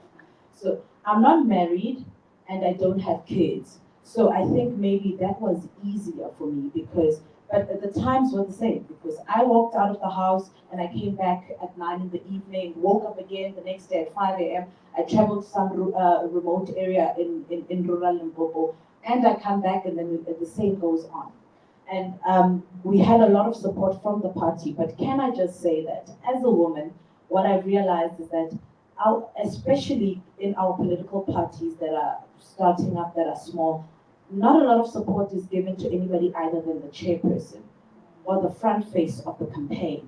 So if I'm running and I want to be a candidate, I must make sure that I have some sort of proximity to the one who the whole organization has galvanized and pulled resources to support. So what I have done was that I was close to my chairperson all the time, and when the organization had given him money for petrol, I'd go with him. And then I'd also campaign. So wherever he is visible, I bandwagoned on it, and I was able to be visible. So that was the kind of support that they gave you. And they give it to you really, really freely because we are trying to get the votes. And then the 29th of May comes. And then we're counting the votes and we're seeing the numbers. And we are all just devastated. And I mean, we moved from 0%, because this is our first provincial and national, but the expectation that you thought. And now you're worried about the place that you're going to have after post-elections. Post-elections comes, luckily, I'm part of, on the list, I'm able to get into parliament. Now, it's also a weird dynamic, because even within parliament, there's limited resources. And so resources, and I mean human capital as well as monetary, is pulled around one individual that the party believes could be the face of the party and represents them very well in their ideals and their values. And so we kind of see it. I remember in one of the Futurelect seminars when we were talking, Lindiwe, when they asked Lindiwe, how do you know that like you're sort of preparing for an exit and the party is like sort of shooing you out? You see it by how resources are distributed, and they're distributed against you. And so and not that our resources are distributed against me, but there are other senior leaders whom the party feels, because we're new, they will strengthen our case. And so you see researchers run around, gather around them, posters are in their name. They're the front face of every single political party event, and what you then need to do is ensure that you leverage on the things that you can to continue visibility, especially social media. It has been incredible in terms of promulgating our work in Parliament. And what that has done is that you don't fall off the face of the earth. Those few people who are supporting you then come back and say, oh, you're still alive. You're still able to deliver on things that you promised. Oh, we can see that you're fighting for VAT or whatever it is that you've done. Because now you are able to leverage those sort of social media platforms that are inexpensive and that you have control over to sort of then continue being visible. Family is still very important, still very supportive. And now I earn a salary, right? I earn a salary, so I'm able to sort of support myself, but I didn't anticipate that I become everybody else's financial backup plan. Does not matter if I met you once at an event, whether you are my sister's long lost friend from wherever, everybody and anybody contacts you to say, hey, there's a funeral. Hi, I love the work that you're doing. But this, you know, so you sort of still continue to incur those financial burdens. And also being young and not married and without a child, and people literally say, you don't have a cat or a dog. And when people look at the salary that's gazetted, they literally assume that's what you take home, which is not the truth. It's highly taxed, and also you have two households that you're running. So it's one house in Cape Town and one house there, right? And on top of everything else that you're doing for the party, that you just do not get a break. I remember our party texted us at whatever, left this morning. I said I could buy a car. I could literally be paying a car. And it's not horrendous or anything like that. It is 10%, but it is quite a lot of money that is unspoken of. And so, and some people, this is why people resent you, because they see a huge amount that is gazetted, but they have no idea of the many other things that continue to leak that salary. But my advice is just to continue doing the work. People really do support the work that you continue to do. I think we talked about it, skin in the game. So you put some out, and people really do respond in monetary support. Sure, okay. So I'm learning actually listening to you guys. And I'm sitting here and thinking I should have had more of these conversations with you two, as an example. Because maybe people in my party will find it hard to say some of these things to me. Because I listen and I've got to reflect on how did we support people? Because not only was I a candidate, I'm also a party leader in a small new party. And there's a reality, like you say, that the elections happen, everyone's been running, and then you get the results and they're not what you expected. And, you know, life has to change for many people who've given up a lot, you know, in the process of working towards the campaign and towards the goal that you had. In our party, I mean, post-election, you come and it is a high, hectic high. First of all, you have to regulate. And you know, some of the other things that are unspoken, and I remember bumping to Lindiwe, I think it was like peak of everything at the airport, and she's like, are you getting support? I'm like, yes, I've got a therapist. And those are some of the things, I mean, that's a cost. Those are some of the things that you don't take into consideration, but you need support. And part of what I found is that in you know, first of all, starting a political party, and maybe at some point we need to have some seminar about that, because that is its own thing. Altogether, I cannot. I think it's a whole program. It's actually a whole program. It is. There's nothing like it, and I've started many other things, businesses, NPOs, etc. There's nothing like starting a political party. And so the reality is that there's that layer, and there's that journey you've been on, and even in the campaign, there's all of that, and at the back of your mind, there's always sustaining and growing the party at the back of your mind. But you also have people that you are stewarding. You have people that you're accountable for. You have people that you have to think about. When you talk about how the leaders had to come to your family and talk to your family, those are some of the things that you always have people that you're thinking about. So when it's post-election, very little of that thought for me was about me. It was about our candidate list. It was about the people you thought would definitely be in legislature and parliament and now not. And so you have to consider that cost. And so what we did is we looked at, okay, we're going to go into a new season and like a new phase. How many of these people are we able to take along in order that we continue the work we've started and we don't lose our connection and our relationship with community? So that was the first thing we had to do, and we had to make sure that with whatever funds will now come from the seats that we have, they have to be in community, and we have to be resourcing people who have been working with the community to continue working with the community. That's the first. One of the other things we had to do is, and I mean, an election and your broke report, not just personally, even as an organization, but with whatever we had, we still did a thank you tour. And we said, with whatever we have, we still need to go around and we need to see people, we need to see communities, we need to say thank you, and we actually need to then say, here's what you sent us to do, and we're going to do it. So we did that, and we went around, and there were places where you actually still had commitments and still need to continue with those soup kitchens, and you were going to do that, and we continue to do that so that we keep the relationship with the people. But I think more than anything, what's important post, particularly in the support, is being able to support people in lives that have to transition into something different, particularly from what people had anticipated. And I hear what India says and what Lebo was talking about, and having to also transition into now those who did get office, because that's also a transition in and of itself. So it's not only that support, but it's also the support of those who's actually even their financial world and role and life was dependent on getting a role within the new phase. And so we took as many of those people as we could along, and they still now are part of the work that we do as a party. Thank you so much. Tessa, I don't know if you want to add anything to this part of the discussion, the hard road at the end of the campaign.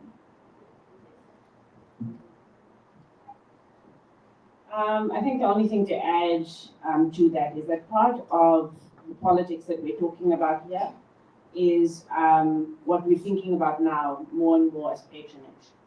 And so when you see, the ANC having these many volunteers all over the show and whatever, you must understand many of those people work in the state, and they're working for their jobs, they're fighting for their lives, and their livelihoods, and a lot of that has got to do with the fact that many people are so fearful of having to go out and then having to be part of the unemployment stats we just saw the other day and having to fight that out. If we had a better economy and more people were employed, we would have healthier politics that was not as patronage driven. Absolutely. Thank you so much. The topic of money and politics is always hairy. The relationship is always complicated. We bust that taboo in our programs every day and twice on a Sunday. It's necessary work. Otherwise, the not talking about it leads to people making poor choices. So, but I want to thank you for being so frank and honest and open about these challenges, which are deeply personal and mostly invisible. And I want you to thank you as well for your contribution to all the work we do to try and advance women's leadership. Even though you are now public reps, you're political leaders, you're running an organization, we really appreciate the partnership. I'm going to hand over to Wellington to tell me what to do next.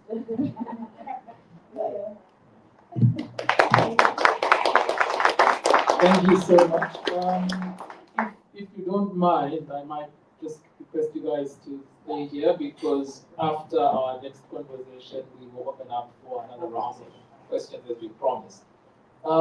So I want to just start off by saying, I think, Tessa, you spoke about how political money flows. And Nkululeko, I think you also spoke about the fourth wall of politics. And I think we are privileged here to have someone who can help us, start thinking about this, because all these challenges do not operate in a vacuum. There is a system that we have in this country around political party funding. So we are so privileged to have Mr. Hosi Toke from the IEC, who is the Deputy Manager for Regulatory Compliance and Research. So what I would request before I just briefly introduce you is as soon as you are done, you can, Victoria, if you can make a seat for him to sit there so that when we take questions, then we'll have the conversation like that. Anyway, if you feel like we are right behind you, you can grab a seat somewhere there, then we can have a conversation. Okay. All right, so Mr. Toke has over 20 years of experience within the electoral management space. His career has been marked by a commitment to ensuring the integrity and efficiency of the electoral processes. He has held various roles that cover the establishment of voting stations, as well as delimitation of voting districts, registration of political parties and voters, and the compilation of the voters' roll and the nomination of candidates. He has also been part of the task team recommending legislative amendments of the various pieces of legislation within the Electoral Commission of South Africa. And this is quite interesting because, of course, legislation happens in Parliament. But what's critical is that he's one of the founding members of the political funding unit that is responsible for regulatory compliance and research. And this is why his contribution is quite useful for us. So in this capacity, what he does is he leads the training and implementation of systems that are designed to ensure compliance with the regulatory framework related to political party funding. Now, what you'll be talking about really is focusing on the current legal and institutional framework for political party funding in South Africa. And what that does is that it gives us a sense of how these barriers that we've been talking about actually play out within the legislative environment. So with that, good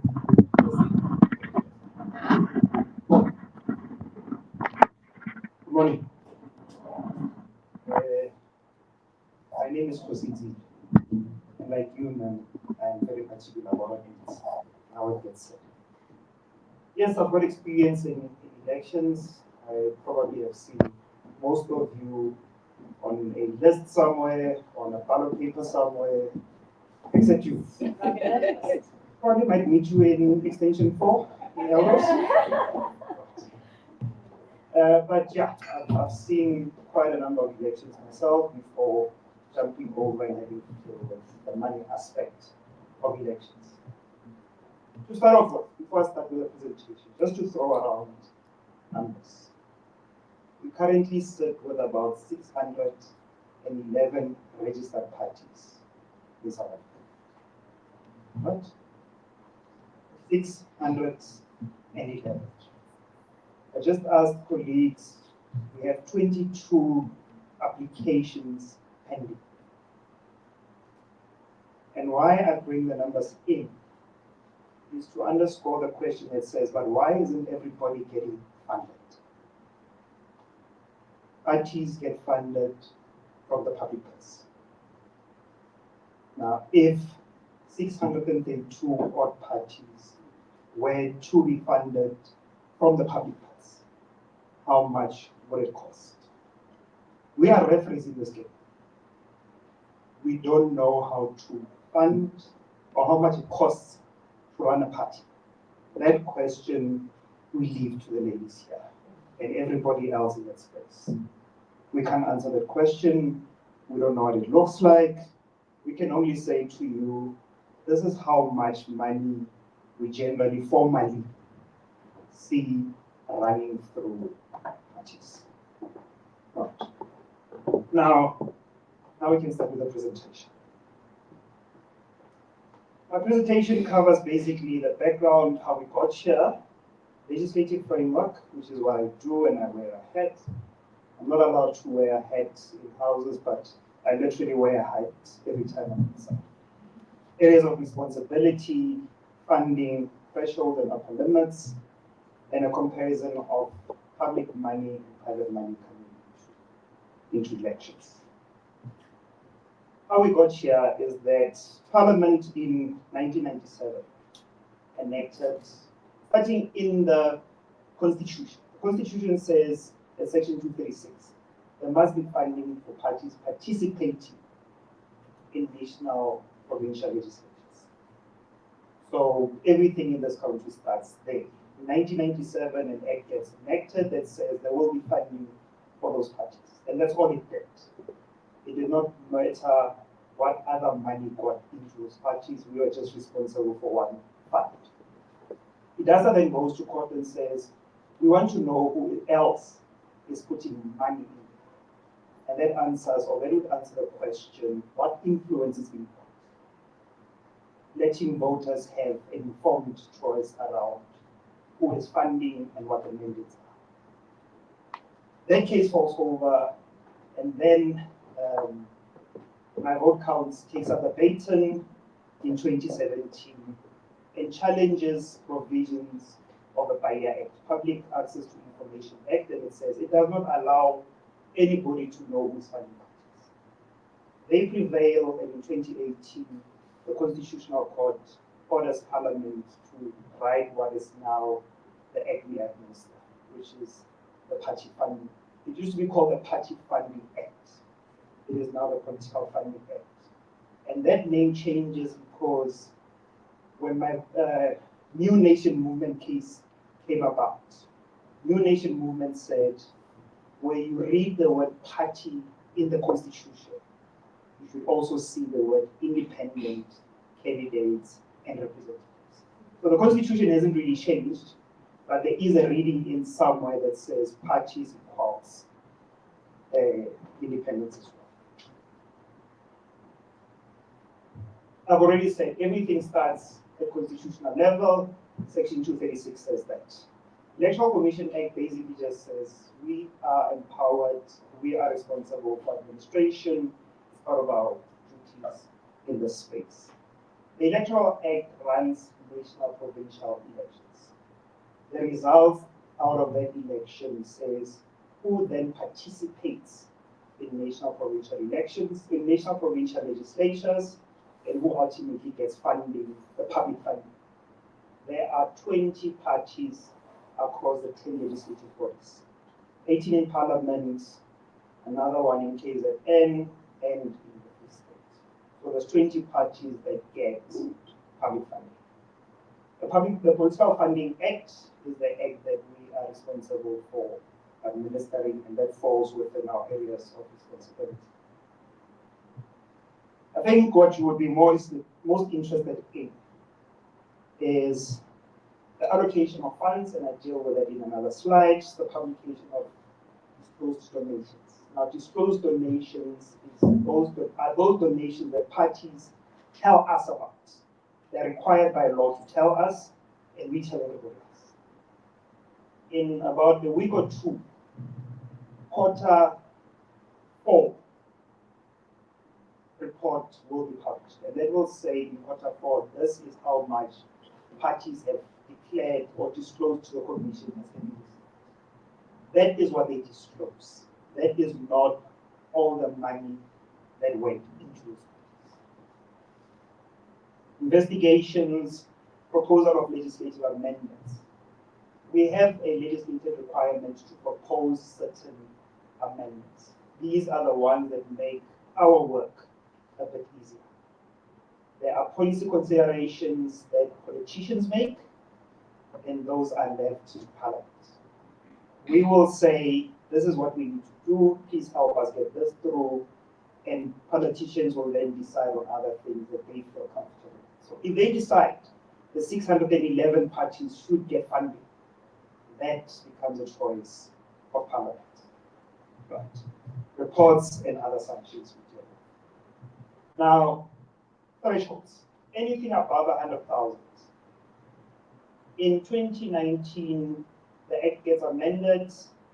There's a provision in the Act that says the President, in consultation with Parliament, must determine what the thresholds should be like. That process is still unfolding. So, standing here today, we do not know what the new thresholds would look like, but they currently stand at 100,000. We know that a My Vote Counts says that threshold should be lowered down to any cent that enters that space. That is what My Vote Counts says. The upper limit is 15 million rands from a single source. So the sky is the limit as to how many 15 million rands can go and raise. But one donor can only give a party 15 million rands in a financial year. And that is whether money or in kind. Then we have the allocation of funds. Now we know that in the report it says 6733. It has now changed and it is now 90-10. We had 90-10 before the Act. It went to 6733. It's gone back to 90-10. 90% proportional, 10% equitable. We would need a whole 30-minute maths class on just doing that calculation. But that's not sure what it looks like. We are responsible for two funds. One is the RPF, which is basically money from the public purse. Every year, Minister of Finance says to us, I am going to allocate X amount of money for funding political parties. And this is money that comes to the Electoral Commission. In another slide, we talk about other public monies that flow to parties. So we only get a portion of this money coming directly to us to administer to parties using the 90-10 formula, right? And there are restrictions because it's public money. There's restrictions on how this money may be used. Then you find the multi-party democracy fund. This was an attempt by Parliament to say private business, private donors put money into a kitty for distribution to parties. This is a very new fund. We did not have a fund in the 1997 Act. It came when this new Act came into being. We have quarterly allocations. So the 300 odd million that comes to us, we then divide accordingly and distribute quarterly to the different parties. At the end of the financial year, we are required to account for how this money was spent. You then have direct private donations. Now, this is all the other money that is flowing to parties. Part of it we know about, part of it we only know about much later in the year. Now, one peculiar thing in this space is that government financial year runs 1 April 31 March. What? September, all parties, all represented parties since the amendment, all represented parties then submit their audited financial statements.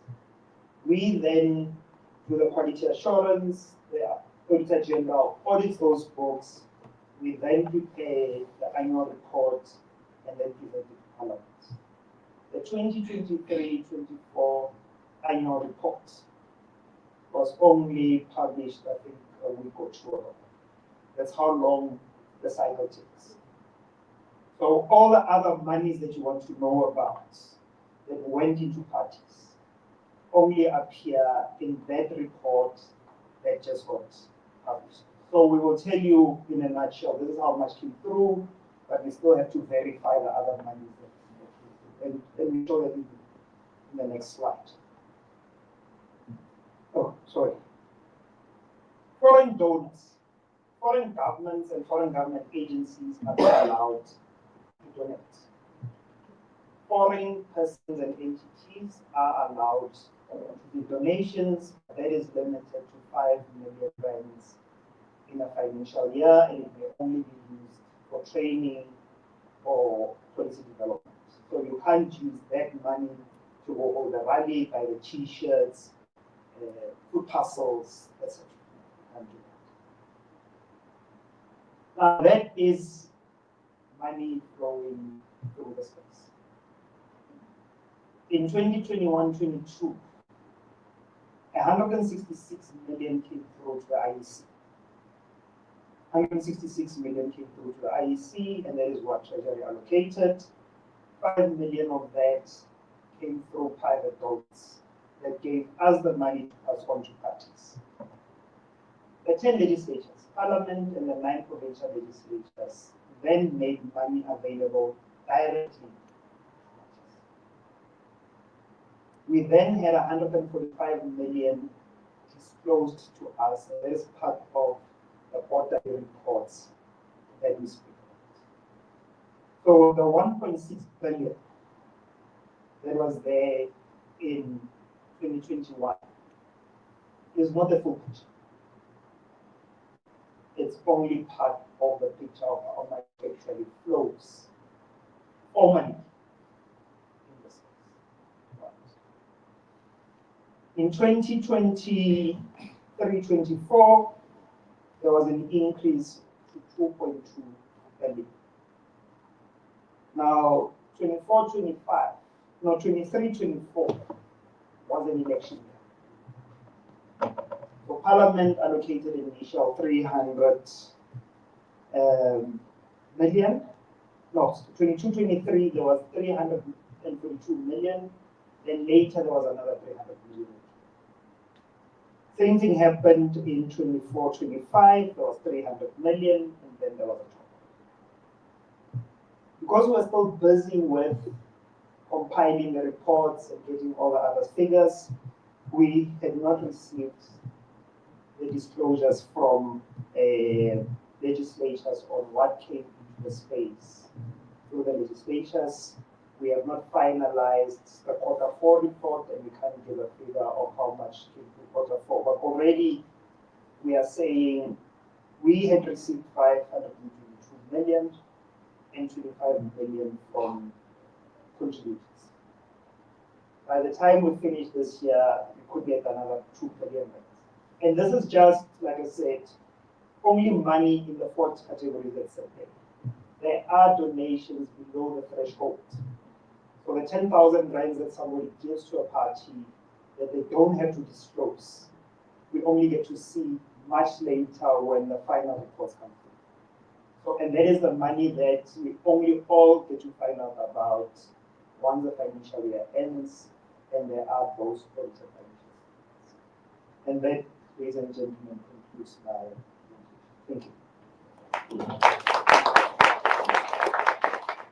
Thank you so much, Jose. If you don't mind sitting next to Victoria, and maybe I can see you coming through. So yeah, we are at that point in time where we go back to where we started, which is there are a couple of questions, Aaron, I think that we had. So anyway, if you don't mind, hold the space for the questions now. And then I'll start with Aaron first, and then we have a roving mic for any other questions that were in the room. And then it could be to any of the panelists, and then we'll handle it that way. Thanks very much, Wellington. All right, over to you, Aaron. Yes. From Natasha Kumani, has any of the panelists had experience with crowdfunding? What would you do differently in your next campaign with the knowledge you have now? So the question was, have any of the panelists got experience with crowdfunding? What was it? Yes. So, yes, we have experience with crowdfunding, and I think we didn't do enough of it. So how we do it different is I do more of it. Our crowdfunding campaign was based on what we called our government in working campaign. We still have it now, which is to say that we're a government not in waiting, but a government in working.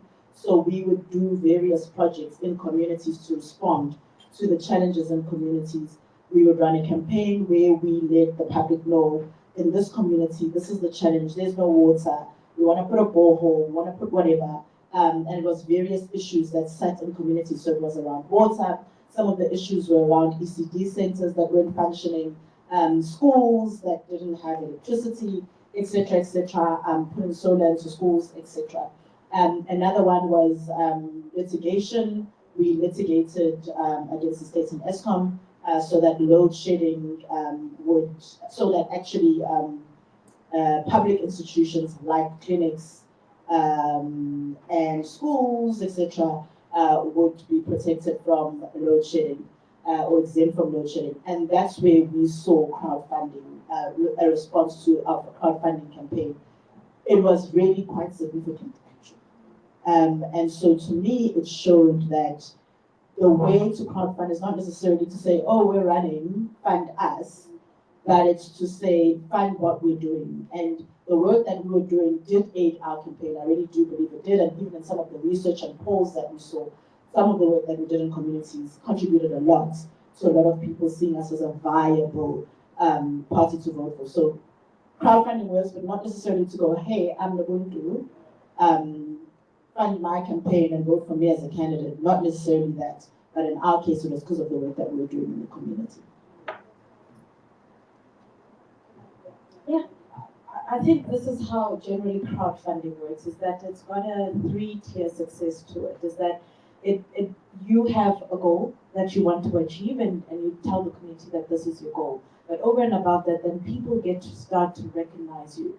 It has a recognizability, brand recognition effect to it. And then people start funding you. And in funding you, it says to you that people have confidence in what you can do. So it sort of just gives you a picture of the support that you may enjoy right at the end of the election. So it runs 3 ways in that it gives you sort of the ability to move and touch base with the community, have physical hands there, achieve your objective of building a borehole, but of also demonstrating to communities what you will then be able to do as a political party that will be. So I think that that 3-tier thread that runs across crowdfunding, it shows that political parties who don't have necessarily the recognizability that incumbent governments enjoy or parties enjoy, it actually gives you that sort of touch, physical touch with the community. Name recognition is closely linked to the support you're able to get as a political party. People are always interested in, who's your leader, and where they are from also plays such a huge role. So earlier on, we recognized that people are always willing to donate in resources versus money if there isn't, a high name recognition. And for us, it was a constant battle, even with the little that we had. It was how do we get people knowing about us so we have more people who actually see that we're a credible party, first and foremost, that they can be able to invest in. So I don't think we speak enough as small parties what name recognition and how far it can take you when you're in politics. As somebody who didn't crowdfund for it, but I've said to every politician I've come across in the last few years, electorally, it makes more sense to get 1 rand from a million people than a million rand from one person. And I stand by that. How we mechanize that and how we get politicians and political parties to see the value in that, I think is where the sweet spot lies. Because if somebody has given you a 1 rand, they've had to make a conscious decision to support you. They're more likely to also give you an X. That millionaire that gave you that million rand, it was probably change they've forgotten about. I heard a billionaire in this country forget that he got 120 million 2 years ago. So best believe that also this, oh, they gave you so many millions, surely they want something. Guys, it was pocket change for them. But for the people in communities who give you the 1 rand, for them it's more meaningful, as I really, really support it for anyone who's willing to come up with that innovation. Yeah, go for it. Can I just say one more thing, that crowdfunding actually removes one of the barriers of receiving funding as a woman. Because when my chairperson and I, reference him or not, but he was a businessman. So when him and I go to investors, people are willing to give him money. No questions asked. He's a man, return on investment guaranteed. This one is the one. Because men are perceived to be leaders by default. When I go and ask for 1 million rand, people are asking, what's your profile? Who knows you? What have you done? Okay. Look, you'll probably get a position, but it will be tokenism. And not because, so you'll get the scraps after we put the main man there. So a return on investment from wise investors, they don't necessarily invest in women. So what crowdfunding does is that, I can lose 1 rand to my level. Or not even her, but also the cause. So it removes that barrier of gender that puts you in front of an investor that has the possibility of limiting you from receiving the kind of funding that you want. So I think it sort of fizzles out that barrier of an engendered political economies. Thanks very much. Any more questions? Yes, we promised to come back to you. Please introduce yourselves as well and tell us where you're from. Hi everyone, my name is Lesejo and I'm from Tshwane. I am an alumni of the program also as well. And just as I was reading the report, and I saw a lot about the systematic institutional hidden costs as well. And I just wanted to know how far perhaps did the study explore the role that business people get to play in the cost of politics, because here are all of these people, and I hear what Tis is saying, that they're not thinking about the 15 million that they donated and whatnot, but to tell the ordinary Joe on the ground that somebody was not thinking deeply about the 15 million is going to be very difficult. And the paranoia is there, and the paranoia is very much informed by the tabloids. Why is CR17 to this day hidden? Why do we not know who those funders are? And if they don't care so much about the money that they're giving out, why do they not want to be known? Why are we not talking to them when we're asking and exploring such an important question about the cost that goes into building South Africa as we know it, right? And perhaps to you ladies, how much do you feel the hidden cost of access, access to these networks where you have to go and ask for the money and have to go and get these funders to give you whatever kind of airtime. But also as well, to the IEC also as well, the cost of the lack of education and civic education is very costly. By the time I have to go and campaign my own ideas to my communities, I actually have to get these people to vote. I actually have to educate these people on voting processes, why it's important to vote, because as it seems on the ground, it's you guys are just not reaching them as you should, So by the time the actual campaign has to start, we actually have to start with civil education, and I just want to know how much of these hidden institutional costs do you ladies feel when you are on the ground? Thank you so much. Great question. Can we start with you, Victoria? Sure. The microphone is The study really did focus on the financial cost on candidates. We didn't interview any business donors into the system, but this is a really important gap, right? To understanding business flow in politics in South Africa. So what is your very to business psychology? Why do they fund who they fund, and how do those funds change over the electoral cycle? Because there is a massive impact on candidates. Individual candidates talk a lot about the impact on their personal costs and those flows that, depending on confidence of donors and funders.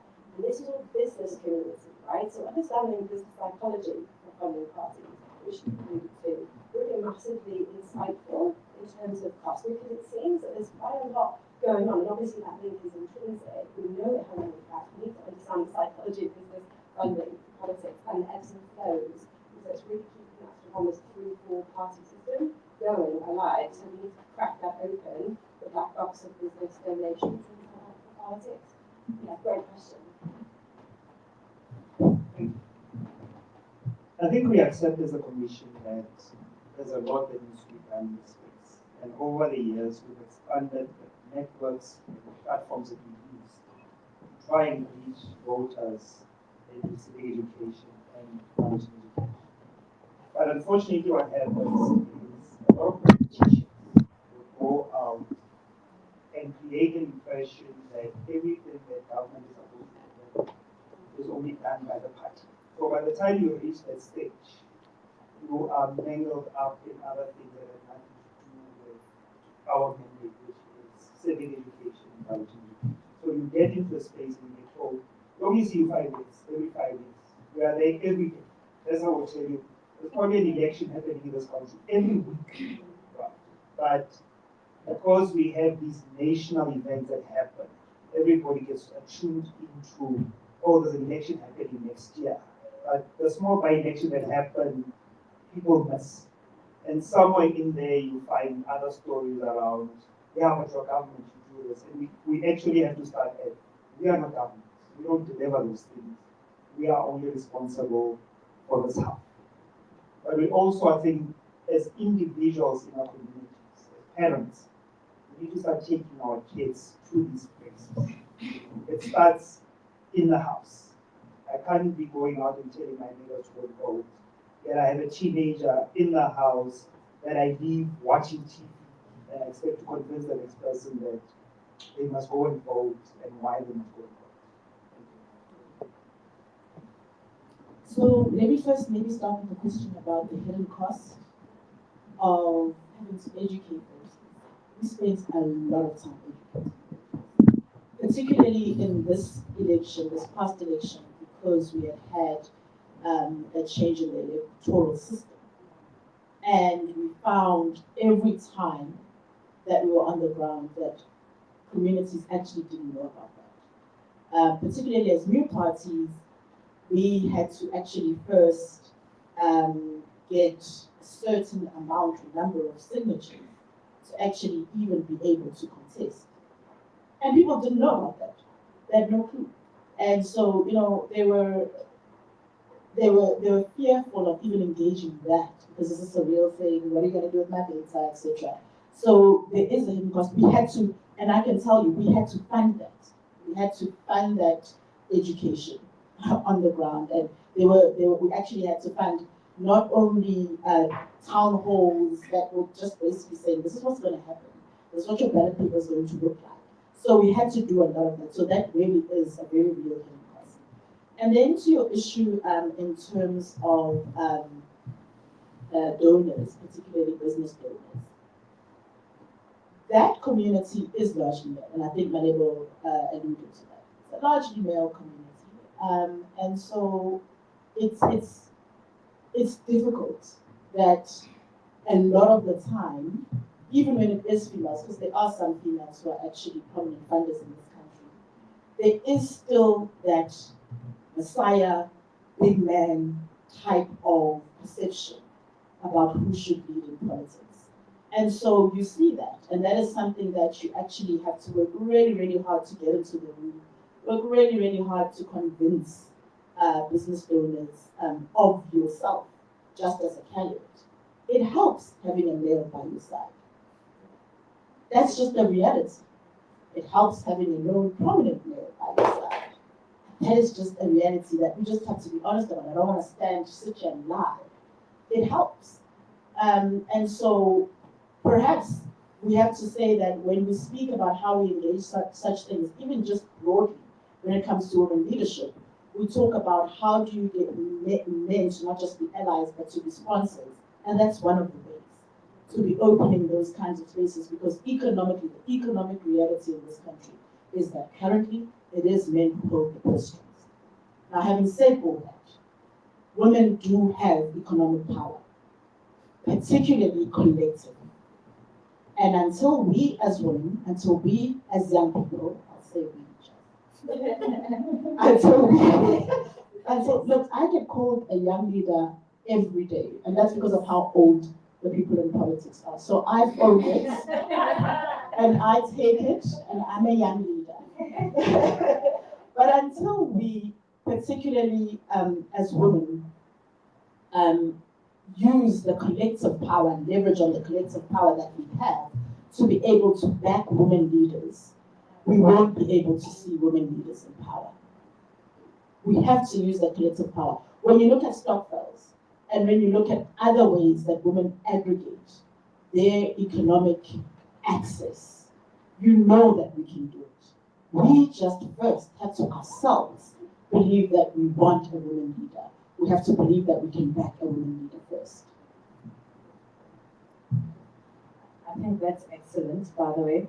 And just to maybe leverage on what you've just said, I know a lot of people when entering politics, and this is always the question, why aren't there, like, why do we have the same leaders, first and foremost, and why aren't there, like, young people like you? And it's because inherently the matrix that works in such a way that a Malebo who is 30 years old, who has experienced chronic unemployment, does not have the funds. And not only that, I don't have the ability to access the funds from financial institutions. I don't have anything to leverage against my name. I do not have any assets to me. So by design, the matrix of selecting who plays in this game, in this political arena, says, Malebo, you cannot afford the hidden costs and the entry barriers, right? But also, I'm a young girl from Seshego, a township. I'm now 33 years old, right? There's no one in my networks from the corner of this street to that one who has 50 million. My networks and the socio-economic realities of where I am or where I'm from, spatially, demographically, does not allow me to be a player in an arena where unfortunately you have to pay to play. And I think democracy, our democracy has come to a point where it has become transactional. So we don't have genuine, real representation. I look at my colleagues and I'm like, for goodness sake, except you, really. I'm like, for goodness sake, everybody's 50 years old, and it is made to be a game that is played by the rich and by men mostly, and it is no coincidence. And I think when financial institutions, and also have to give credit to Futurelect, institutions like these, academies like Futurelect, what it does is that it actually promotes the participation of women. And what Futurelect has been able to do is that not only do they give you the support, the academic support, but the logistical support as well, that goes into engendering and empowering young female leaders. It has actually broken that, it's making a dent into the systematic inequality. So it is, the institutional barriers are by design, and that is why we have it the way it is. And hopefully we can be more intentional about breaking the systematic barriers. And maybe the IEC just will maybe start considering having incentivizing for political parties to have women participate, and to say, we will fund you much more if you've got 50% female leadership, or we will punish you if your political party starts to look like it is a boys' club. I think those are sort of the solutions that we can have. I think it's in Malawi that the Electoral Commission halved the registration fee for women in order to incentivize more women candidates' participation. Anything's possible. We have to speak about how people or how much we have access to or fund political parties only when there's an election campaign. And that's just the reality of it. Leading up to 2024, ample people to meet, you spend a lot of time because there's an election campaign. And then it passes, and then there's nobody. And that's just the nature of politics. It's almost like a World Cup. Because it's treated as an event and not a way of life and a culture. And hence, by-elections go unnoticed because it's not the grand election period. So that's one of the issues. But I must speak about how unsafe it is as a woman, young woman in politics, when you sit with some of the people in private sector. Because you're pretty and the time and resources that is wasted in that, where we get strung along because he just wants to keep seeing you. And you get invited into hotels. And inappropriate acts is, we must speak about that as a form of not getting funding, because people look at what we get and we don't speak enough about what we lose because of our values, because of our policy positions, and the amount of millions, Palestine and Israel. Millions lost. Millions lost because you weren't aligning to what people wanted to see and what people wanted you to say. Millions lost because you don't want to stay that extra hour. Millions lost because you don't want to come to my hotel room to get the money in the bag. And again, women in politics have to endure that inappropriate comments, even outside of the funding, but just in politics in general. The inappropriate comments, the advances that you have brought onto yourself because you then wanted to participate in politics. And every time when I think about hidden costs in pursuing money, I can't help but think about that venue that was booked for somebody to ask you, are you married, for a good 30, 45 minutes? What do you like? What kind of wine are you interested in? I have a, business, you should come around. And then you pitch with your husband and you will get ghosted.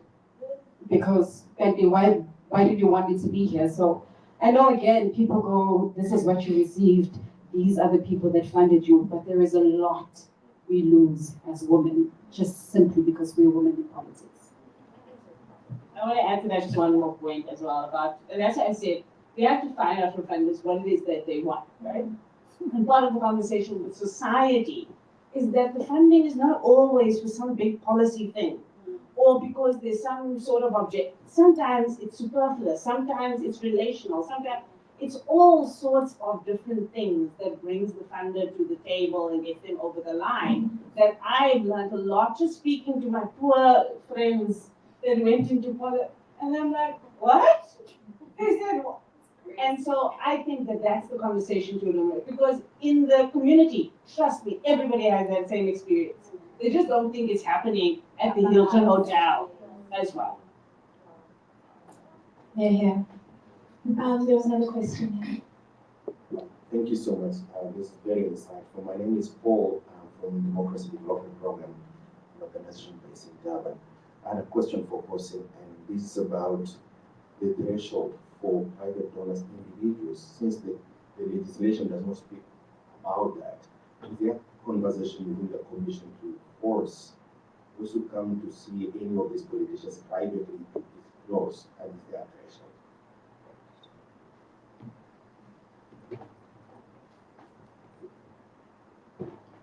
Thank you, sir. The threshold is the minimum threshold is a universal threshold in our space that says whether you're an individual or you're a political party, as soon as you receive 101,000, you must tell us. That is the public disclosure half of it. But, and I hear the crowdfunding aspect. There's also a requirement in the law, whether you find you read the Political Funding Act or the Buyer Act, that says parties must account and keep record of every cent that enters the space. Well and good that you do the crowdfunding, but you must be able to say every one of those R1 that came from these people. And the argument out there, the debate out there, parties say it's cumbersome for us, and this is against the vote count issue, say it becomes cumbersome for us to try and keep record of every 1 cent that comes in. So it's a debate that's happening in Parliament. There's a court case around it that says where should these payments be and how do you then do the administration around that space. A lot of money, and you've already shown, a lot of money comes into parties. And the R1 that get crowdfunded, we only get account of much later in the financial year. But the 100,000 that comes in, we get told about. Whether you pay for the space, you gave it all hard cash, or the t-shirts, that how we get told about. But the R1, the 10 we only get to know about much later when it gets audited and it gets certified. So also, fortunately, we've got parliamentarians. It's a policy choice by Parliament. Whether you're saying for every X number of seats that you get, women representation, this is the benefit in the funding. You don't have to pay 482,000 rand to contest local government elections. You will get a percentage discount. But what happens much later, and this is what we don't talk about, we will see the 50% at the point of contestation. But lists get changed later on. As soon as we exit the elections, there's a different process that kicks in. And that is what does not get spoken of. That says a party can give us a 55% women representation at the point of contestation. And they will walk out and change all those lists and go back to the 90% representation. So there are a number of things that happen, fortunately, because I've been in the election space. I've seen the list, and we know there's a list that you get when elections open. There's a list that arrives as soon as you start allocating seats. And that could become a different mouse game. Thank you very much. I think there was a phenomenon called ghost lists in this last election, where people didn't even know they were on lists. Good morning. My name is Henry Masuru, and I'm from Build One South Africa. And I apologize because I've been stepping out if I'm asking a question that's been answered already. But just so you did allude, perhaps this question is just redundant, you did allude to the fact that funders just fund for whatever they fund for. But my direct question was, what do they actually fund? Do they fund policy or the face? For instance, actually, that's one. But two, to Horsey, why is it so expensive for political parties or for independent candidates to actually participate in elections? And maybe you've answered this, but just ask why is it so expensive? And what do you actually use that money for?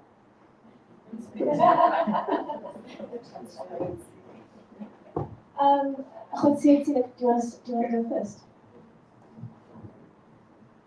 Thank you. Let's start at the end. Where does the money go to? It doesn't come to us. The law says pay a deposit. Election happens. Somebody gets a seat, somebody loses a seat. All that money from those that have lost seats goes to treasury. So it doesn't stay within the commission. It gets back into the public purse. We don't keep that money. I can't remember what the section is in the Electoral Act and the Local Government Electoral Act, but there is a provision that says that money goes back to treasury. If you win a seat, you get your money back. But there is a decision in funny thing that we're speaking about it about a day or two ago. There's a different question that came up. in 2013, the EFF goes to court around the same question of deposits and costs, and there is an answer in that court case that says we are required to do it. And we go out, we have public consultations, we ask for public input that says, this is what the law says, what do you think we should do? Where do we set these deposits? In my almost 20 years in elections in the space, probably the last 3 national provincial elections, the deposit have stayed the same. So there has not been an increase that's tied to inflation or anything like that. So if you look at, in terms of those factors, over the elections, the deposits have relatively been going lower. Whereas the cost of conducting elections has been going very high. When I started in the space, the longest ballot paper in the metro was about 16 parties. In the last local government, no, in the last national provincial elections, we were talking about 40, 50 parties. Now, ballot papers have gotten longer, we've gone from 2 to 3, 50 ballot papers multiplied by 27 million times 3. The cost has just been, and we're talking, I can't remember the math, but almost 19 million physical sheets of paper. So Treasury probably takes whatever you lose in an election, puts it back into a kitty, and then the next election, when we say we need 3 billion rands, comes from me. Thanks. Thank you very much. Would anyone else like to answer? So the point I was making earlier in terms of the funding spaces, I don't think we know what funders are funding. That's the point for me. It's not always clear. And so if we had different systems that encouraged and motivated us to actually engage with funders more about their motives, I think that would be helpful. So for me, my vote counts, the only criticism I have of them is they've not gone far enough. Because everybody's saying who funds, but not why, right? And then the media never speaks to a funder. Never. I think there was one funder that got an interview during last year's election cycle. One funder was interviewed. And they call her every election. But no one actually speaks to the funders and asks them. They're business people. Surely they've made a decision on how they're going to spend their money based on something. Why is no one asking them? I would really like to know that. But I do get a sense that a lot of how funders think about elections is based on how they perceive the country. And and Rob Hersog has been really, really helpful in this. Like listening to Rob Hersog's rants in life, it's very egocentric. It's like his view of the world and society is the way that he's going to make his funding choices. And these are people who know nothing about the real life of South Africans. That's one of the dangers. Victoria.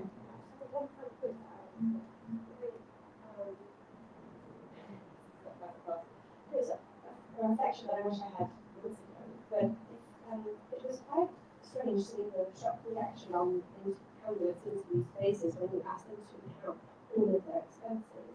They're wondering whether we could have a system which actually candidates need to recount how much they spend during an election to get a tax rebate at the end of that on what they have spent, because they're investing in the state by putting themselves forward. And if we could encourage a system of systematically capturing what they're spending money on, just as they would for their own business, then they should receive, a tax rebate or return from the state, or a cut from the tax they pay. Because as far as I can tell, that is just like investment in an asset the state of which you will get a rebate. And that way, you'll have an accurate sense of the cost of politics, because individuals themselves are saying what they're spending money on, and that includes the political parties. That has to be included in there, because there needs to be transparency on everything. 10%, 50%, I got told 3% flat. So this is murky business, and so I'm going to be proud of the campaign. We're campaigning on. Just reminded me of a point. Now, money going into parties Tax exempt. Money going into parties is tax exempt. So if you go fund a BOSA, there's a section 6 and something that says that money does not accumulate. It's not donations tax or anything, it's tax exempt. Money coming into the multi-party democracy fund. So if you want to fund, if you make a policy choice that says the 611 parties must be funded, put money into the multi-party democracy fund, you don't accumulate tax on that, and we can then start probably funding the broader political space. But there is that says money coming into parties does not accumulate. I think, just to add on that, I think the one thing, and Nonkululeko spoke about it, that it's just this veil that we're not sure about. And usually when, I remember they were asking, why don't we have a wealth tax?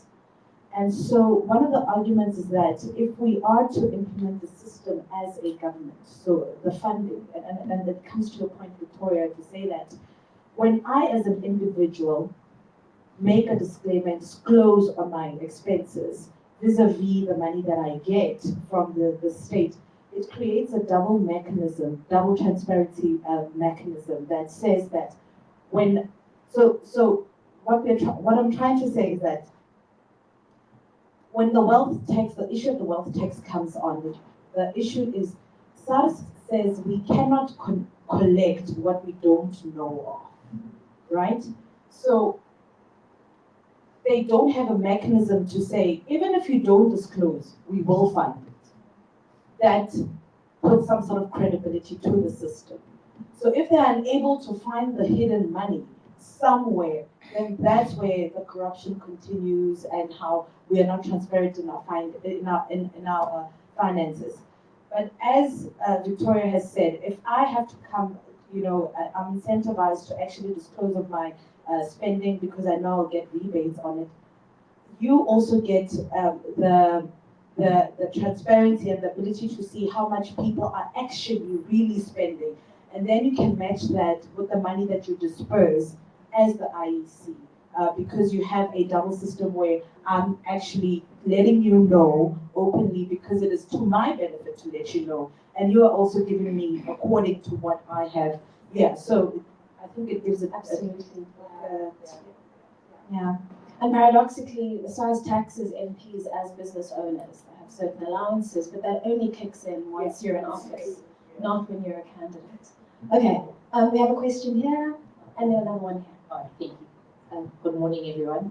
I'm Moy, just call me Moy because I'm really pretty. So Victoria, I would like to maybe just start the first question by directing it to you in terms of, did anyone mention the cost of information and communication? Because I think just, telephone bills, WhatsApps, data, it's a really high cost. And so I'm glad that you mentioned it earlier, but it'll be interesting to find out if anyone did mention that. And then I think just directed to the one thing I would mention has been the most difficult in working with the IAC, particularly with regards to political funding. It's just the system is so complex and it's really not simple. I mean, there's a PPR 48A, PPR 47AB, then this one is and you really can't keep up. And you make an effort to call the IEC, there's a specific person, you go there, they're not available, come back on Friday, you call, they don't pick up. And so there's just this high cost of accessing information, of submitting information. I'll give you an example. I tried to access a map of the voting districts in the city of Joburg. I started doing that on the 31st of January, and I only managed to get it 2 weeks ago. And it was from the IEC, call the City of Joburg office, call, the district office, from the district office sent back to the regional office. And I was like, you know what, for the sake of, I'm actually a really resilient and persistent person, I will get it. and then you're told, okay, you need to contact Mrs. So-and-so, she's on leave, but in the meantime, send through a request to pay. And when you do so from your personal account, no, it has to be from your political party account. And then you do that, and then it goes back. So I'm just trying to show you, just to access a map that has voting districts. Firstly, why is it not online? Why do I have to go through all these loopholes? And if I didn't have the access, which by the way, at the end I didn't, I had to ask my husband to use the company car because he was passing by Centurion office to then collect the map after like 2 to 3 months. So it's just a long-winded way to show you just how difficult it is to access information, even if you're trying to enter that political space. And also I'm available to help just in streamlining information for those that do want to submit. I'm on sabbatical. I can help you develop a very simple back-end system. It's not that complicated. Thank you.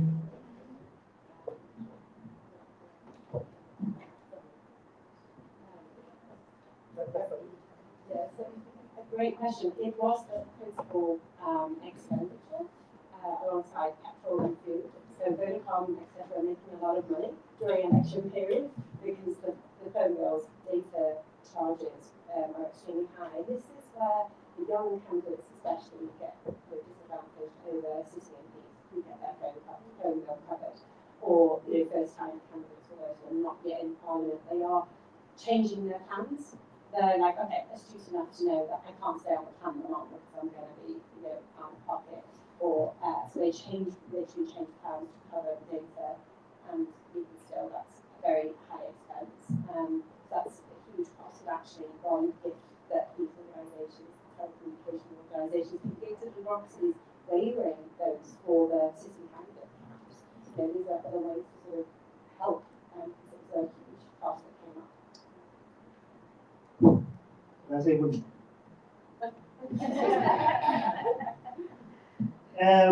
Look, VD maps, voting district maps. I'm not sure why you need the voting district map, but the mapping is available on the IC public website.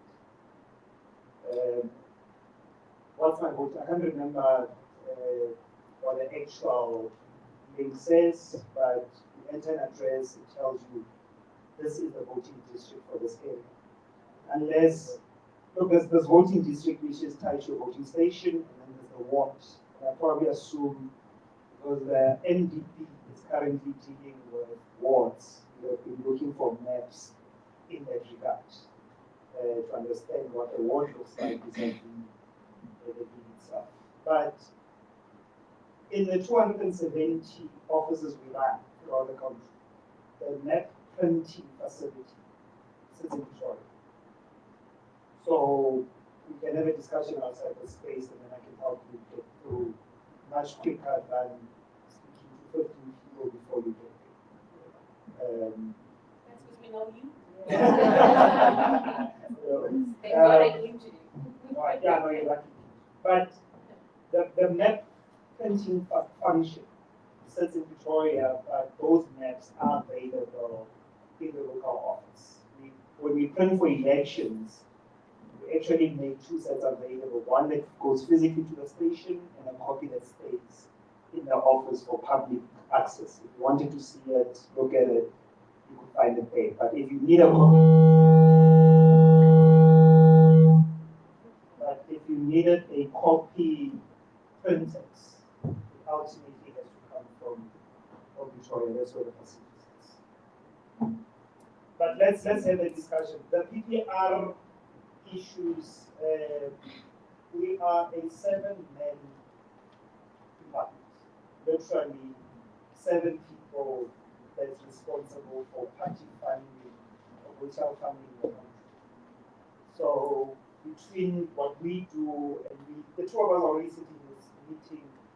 My 2 bosses are elsewhere, so we get spread very thin. But in the bigger picture, the commission, when I joined, I think there were about 500 of us. We've now grown to 1,000. So we are growing. And when it comes to elections, we expand, but we ultimately have to look at the contract as well. Because yes, there are elections every weekend, but that does not require the whole 2,000 people or 3,000 people that come in to election. Before you answer, can I ask you to hold your answer? I just want to take one final question and then we will wrap up. Are there more questions? Final 2 questions, and I think I'm going to take them at the same time. Thank you. I'm Karen from the Westminster Foundation. One of our projects is to do with civic education, and we spoke about that quite a bit on the left thereof. So we run a civics academy, and now that I feel that I'm actually in that space as well. We have worked quite well with the AEC as well. And there is a growing awareness for the need of civic education. So my question to you is, given that the lack of sufficient civic education is so important to your funding situation as well, and also to voter participation or the lack thereof, what are your views on what could be done, what should be done, and to what degree are you focusing on it? What are your recommendations in that regard? And then maybe one other question, if that's okay. To what degree do you find, or what's your sense, does money influence decision making now that Parliament is there, GNU is there, at what points, like now, there's the budget question, the voting about budget, and there's the GNU question. I don't know if you can speak about that at all, but it might be interesting for us as well. Thank you very much. And the last question. Nicole from Groundwork Collective. I did not plan this, but that is exactly what I was about to ask. I wanted to ask, because my label touched on civic education, and I wanted to ask, do you think it's underfunded? At what levels do you think we need to start rolling out civic education, because we are starting it in schools? And I also wanted to ask, what could you add to that type of curriculum that is not already there? Because you touched on really pertinent things, and they're not in most of our curricula at all. And now we're having the conversation when people are in corporate, which we really should have had when people were in high school. So that was my question. Thank you very much. Who would like to go first? Tessa, please. And then we'll work our way down the line. So the civic education question. What should be added? Politics 101. Political education is almost absent in our society, to the extent that political parties don't even have political education as part of their ways of doing work. Part of the reason is funders don't give it out. They don't care about political education, they don't see the value of it. Neither do they care about civic education enough. And so I remember a funder saying to us, or a potential funder saying to us, if you just drop the word democracy from your program, we'll fund you. Legitimately, somebody said, just drop the word democracy, they will fund you. And so that's the extent to which we have real problems in our society, where people don't understand the value of it, and there's still this demonization of the space that is holding us back. The other thing is also whose responsibility is it. I would think that you should not take a political party seriously if they do not have a civic education arm and a political education arm in the work that they're doing within their parties. I think that should become part of political party culture, that we expect from parties to do that work. Yes, it's going to come at a cost, but if everybody starts talking about it, maybe those with money will start understanding its seriousness. But at this point, it's just not part of the way in which political parties operate, and we don't expect it from them. We expect it from the IEC, right? But I actually think that it is a function that political parties need to take more seriously, but also all of society type of thing. And so, yeah, the other one is funding. I think I've mentioned already, but I think the funding landscape and how funding works and how funding operates in the country needs to be better understood and needs to be part of the civic education conversation as well. To only have those conversations on social media just leaves it up for mis and disinformation and for bad actors to abuse the space, as opposed to for it being an open, generative conversation where people can just talk about it without there being difficulty. I just wanted to say a final thing before we wrap up in this. For me, what's important in this moment, as we reimagine our politics and reimagine the way in which particularly funding operates, I'm of the view that funding has a role that it can play that can be extremely, extremely generative rather than something that holds us back. And so if we think about funding in ways that are a lot more holistic in society, we're not just funding a party for transactional end. I think we'll be in a better set of positions, and I think we need to think creatively about it. Somebody mentioned transactional nature of politics. And right now, if you think about it, in a canvassing, parties going out and mobilizing, the ways in which society thinks about the transaction is really, I must get what I'm going to get from this party now, because I'm never going to get the real thing that I want at the end. I must get what I want now, because I'm never going to get the thing at the end. So I want a t-shirt now. I want a food parcel now. Because people have lost faith in the politics after the vote, in the politics actually delivering something of value. And so my call to political parties is start offering value to society so that you're funded and supported and resourced on the value you add, not just on your desired thing. I think with regards to your question around comms and costs, I'll take it as an opportunity just to break down what that looks like within a political party, because not a lot of people know. So there are your press releases that have to go out, cemented by researchers, journalists. Your comms person will also controls your social media, sets up your interviews with radio stations. There is wardrobe, because social media interviews, front-facing work requires you to look a particular way. In my case, any front-facing work, I'd constantly be in white, and when I'm doing grassroots community, I'd be in black. So that is 2 separate wardrobes outside of the party t-shirts. And that was an intentional choice. There is when the radio stations, TV gets the green light to now start having political parties on their segments actively campaigning, they also require a fee as a radio station. So they will send out their rate cards to say for 45 minutes packages. They have that going on just waiting for election season, and that is how they generate money. What people also don't know is that sometimes when we want to get particularly community radio stations, we also have to pay for their transport, because with social media, they just don't have revenue that comes in that allows them to be able to travel to an event you're hosting, so we cover that. And obviously, if you're going to be doing a whole day thing, you need to think around what are they going to eat if they don't have transport, and you have to be able to cover that cost as well. So, smaller political parties don't have the arm to be able to have call centers like your big political parties have leading up to the election. So we honestly go in most of the time completely blind, and considering the fact that it was our first election, we didn't have a base, so everybody was our base. Which takes me again to the civic education aspect of it. As somebody who has been in the civil society space for 12 years going into politics, we cannot begin to describe the frustration of sitting in a political party that puts forward political priorities over the civic education, because we know how important it is. But the fact is, as a political party, to get somebody who is unregistered to eventually register and then eventually vote is an investment monetary-wise, but it also requires you to have at minimum 9 touch points with them. And then part of that conflict is sitting down as a political party and going, with the minimal resources we have, do we want to focus on, or can we take the risk of focusing on registering people and civic education and getting them also to come out on the day? Because that's another story separately, that's a separate cost. So now there's this added work of getting young people to register, but we also have to have funds to get them out to actually vote on the day, and that's a cost that we don't speak about.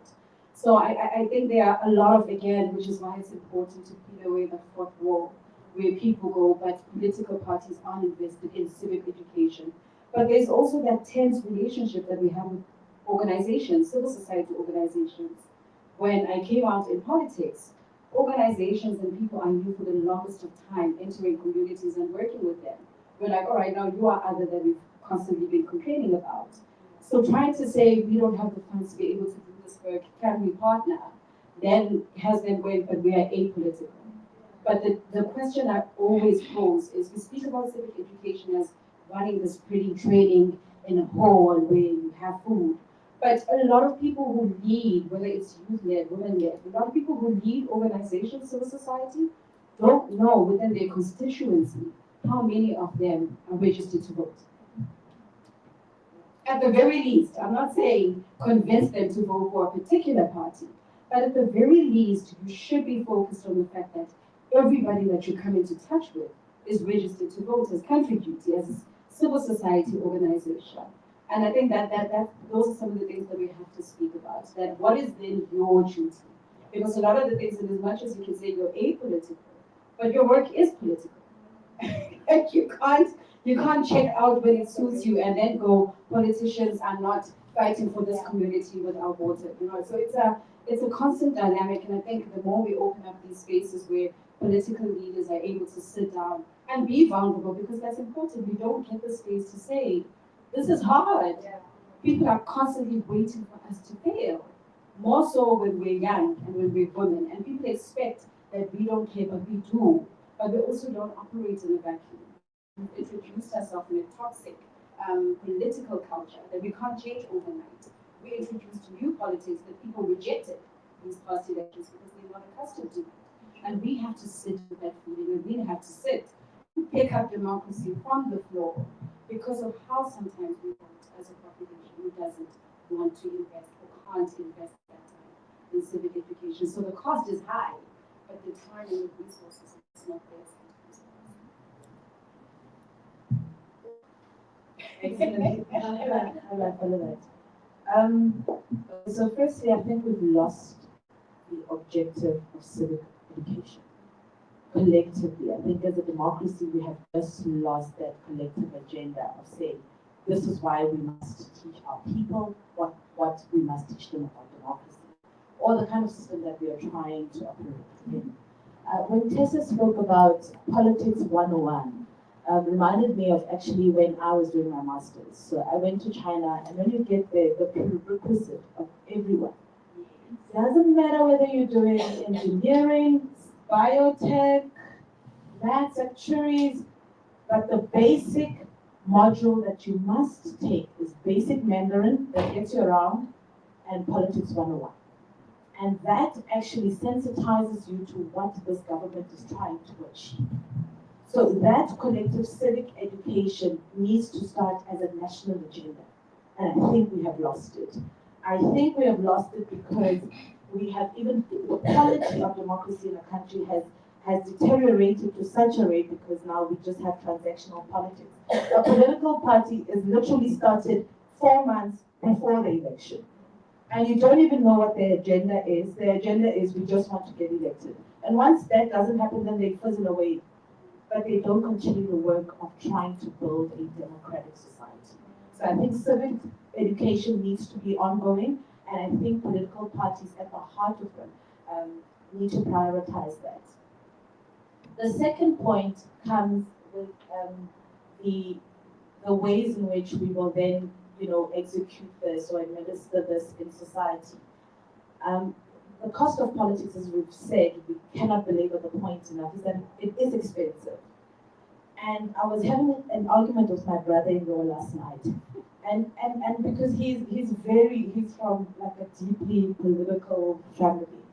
And so he said, we used to do civic education. Winnie Mandela used to, in every hall, at every school, at every funeral, she used to teach people civic education.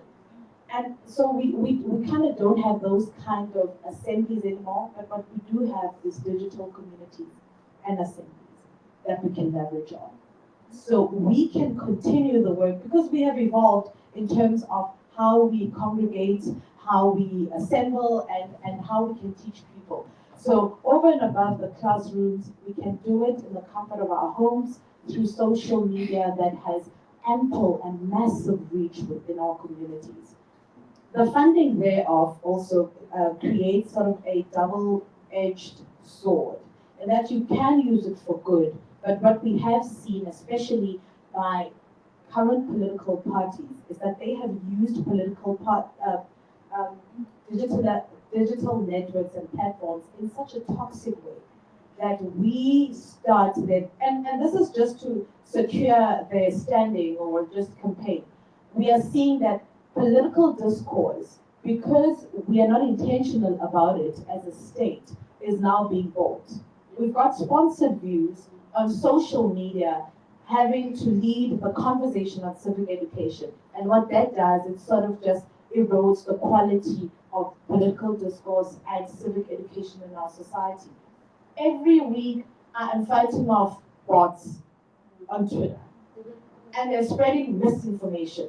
And this is why our country is where it is in terms of the global landscape now, as we can see with the spread of misinformation, because they are starting to leverage those digital communities to promulgate whatever political message. So we can also use it for good and ensure that these assemblies serve to enrich political discourse in a way that supports our growing and very resilient democracy. Thank you very much, and so well said. Everything I think that needs to be said about civic education has been said. All I would add is, Tessa says that it should be expected of political parties to do civic education. I don't think political parties have a choice, because I think that the biggest lesson that we were building up to elections was that we have to do this. Because actually, if you don't do it, actually it's to your detriment, even as the political party. And so it is something that we have to incorporate, and I think the question is the how. And I think Vale was spoken beautifully to that we have to engage it in a different way. I wanted to make a comment about the IEC and compliance, because it is a cost. We had to appoint somebody specifically for compliance. And I sat here and I actually wanted to open what she had sent as her compliance register, and I quickly opened it now. And about, yes, there's PAIA, there's PAPI, there's all of that, but about 70% of the compliance that takes place is IEC related. And so it is a cost. The lawyer is right, it is a cost, it is an administrative burden. And perhaps there needs to be an engagement on ways that make it less onerous and ways that make it less laborious. We have a network of local-based political parties that we work with as a party. And they come to us often, going, please help. We have to comply with this. Please help with funds. We have to do this. Please help us with even just the resource to help us to be able to submit this. We don't know how. And I think many political parties, maybe even those that actually represent smaller constituencies, and that's so important, we lose them because of the cost of compliance. And so I think it is a democratic cost, really, that the cost of compliance is so high. Having said that, though, I do want to say that we had a very positive experience with the IEC, particularly when it comes to issues of funding compliance. They were able to, I know that they had, I think, 2 workshops with our team, because when we registered, all the other existing parties had already had a joint workshop. They had a special workshop for us because we were saying we don't know what to do. They had a workshop, 2 workshops for our team, and I know that every time we've engaged them, they've always been very responsive in terms particularly of our donor compliance and our donor reporting. So I do want to commend you on that, to say that that small team was very responsive and really, really helpful. And even in instances where we were like, oh, we might be late, they were helpful in saying, here's what you need to do by this date, at least to make sure that you make time. So kudos to you on that one. My own closing remark would be that I often think about apartheid. I often think about the struggle in apartheid and what it is that was being fought and fought for. And I sit and I ask myself, did they have time to sit and fundraise? Did they have time to sit and go, well, they're attacking our community? Did they have time to sit and go, well, we don't have access to these areas or to these resources? Let's first wait until, we have enough money to be able to run our own campaign against apartheid. And that wasn't it. Wasn't the reality. So as expensive and as hard as it is, and as much as they fought so that we'd be able to fight for progress in an easier and less expensive way, and hopefully not at the cost of our blood and our lives, the reality is that the work that they started, we have to continue, even at the cost that it comes. And so what often encourages me when it feels like the cost is high, whether emotional, whether psychological, whether financial, I'm always reminded that, there was a higher cost to pay.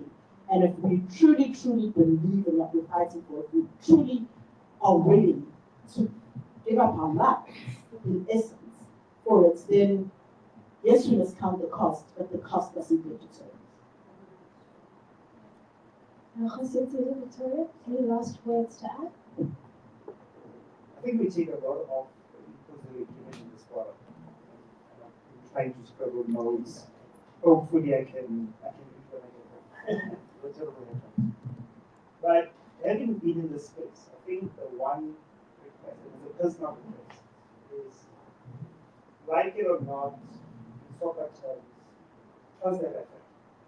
Sell the line that says trust the referee. Because every time somebody goes out, demonizes the work that we do, one, it results in lower turnout. There's a lot of misinformation about what happens to your vote, this is what happens, that doesn't happen. Win or lose, trust the referee. In this game, unlike in soccer, the referees change. In this game, the referee will always be the IEC. And whether you get the 200 seats or you get the 3 seats, the referee stays the same. So trust the referee. It will then make the messages that you try and sell out there much easier.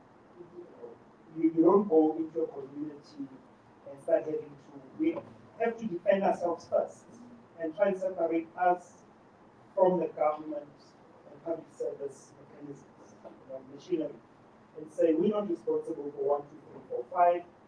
This is what we're responsible for, and this is what we are required to do. But politicians tell stories. Politicians tell stories, and when things don't come to fruition, they come around. It's like preparing everybody else that if we don't get through that door, just know that they were responsible for it. And when you look at what happened, you can actually point at it had nothing to do with us. We started very late in the game. And you're not accepting responsibility for what you were responsible for, pointing at the referee. And we thank you for the truth, which one? I'm also one of the younger ones, unfortunately. Elections has been very hard. So I just have 2 reflections. The first one is Virgil's point that during the conference we had a common enemy, and it seems now the common enemy is public discourse in democratic institutions called democracy in South Africa, right? So we need that as a value prize in the focus education program of Politics 101 is that that's a massive barrier to the building the democracy we want, democratic distrust and public distrust, and I think that should be the focus of the civic education program. And that because that can lead the company, it needs to lead this negative spiral when the public distrust and democratic institutions and politicians. The second thing is whilst civic education and using common enemy, the public trust or mistrust discourse in democracy. The second thing that seems to be based on what we talked about in terms of money flows, we also think of the corporate education program. We need them to understand the impact of where their funding goes and how it then impacts the entire system. Because it's sort of this like hands-off, like nobody's just going to throw it in to go and leverage without that care. And there is a duty of care, and that also we need a corporate education program for entrepreneurs and those who are, if you're going to do this, you need to know the impact of it. And so that needs to be included as well. Thank you so much, Victoria, and thank you to this wonderful panel, this extended panel, for a wonderful conversation. We can give them one last round of applause.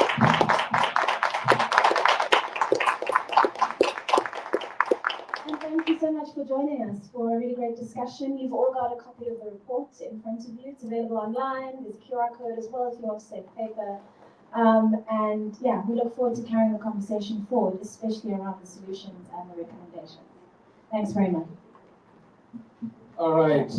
I know I'm standing between you and very delicious eats that I've been told about.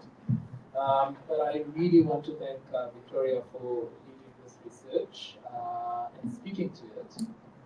It really was helpful to get a sense of what was happening and understanding exactly what our women and young politicians face. To Jose, I really appreciate the fact that you came and literally laid the landscape for us to actually understand how all of these challenges play out on our own space. We don't take it for granted. We really appreciate your contribution. Yeah. Ubuntu, Madebo, Nukulego, Tessa, Lidio, thank you so much for giving flesh, speaking about these powerful stories that actually help us understand the nuances and nitty-gritties of what it actually means for young people to run for political office. But like we always say, good things have to come to an end. I think I wouldn't have done justice if I don't thank our partners for making not only this study possible, but also this gathering possible. And it would have not been possible without the generous support of the European Commission's Women and Youth in Democracy Initiative, the European Partnership for Democracy, and the Westminster Foundation for Democracy. We thank you for your commitment as well as helping us to amplify the voices of young people and women in our democratic space. To those who contributed to the research, the interviewees, we thank you for sharing your stories. It's not an easy thing to do that, but you opened up the spaces for us to understand what actually goes on. To our guests, all of you, our partners, those who have been joining us online, we really are deeply grateful for your contribution as well as your presence. I think what today does for us really shows us that these conversations are not just about financial conversations. I think they go beyond that. It's about really building inclusive democracies so that at least we can move forward as a country. I think it was you spoke about picking up democracy from the floor and trying it. I think it does speak to all of that. So let us take these conversations in our communities, in our homes. Why? Because building democracy requires all of us. So with that, I should say thank you and please go have some eats till we meet again. Thank you so much.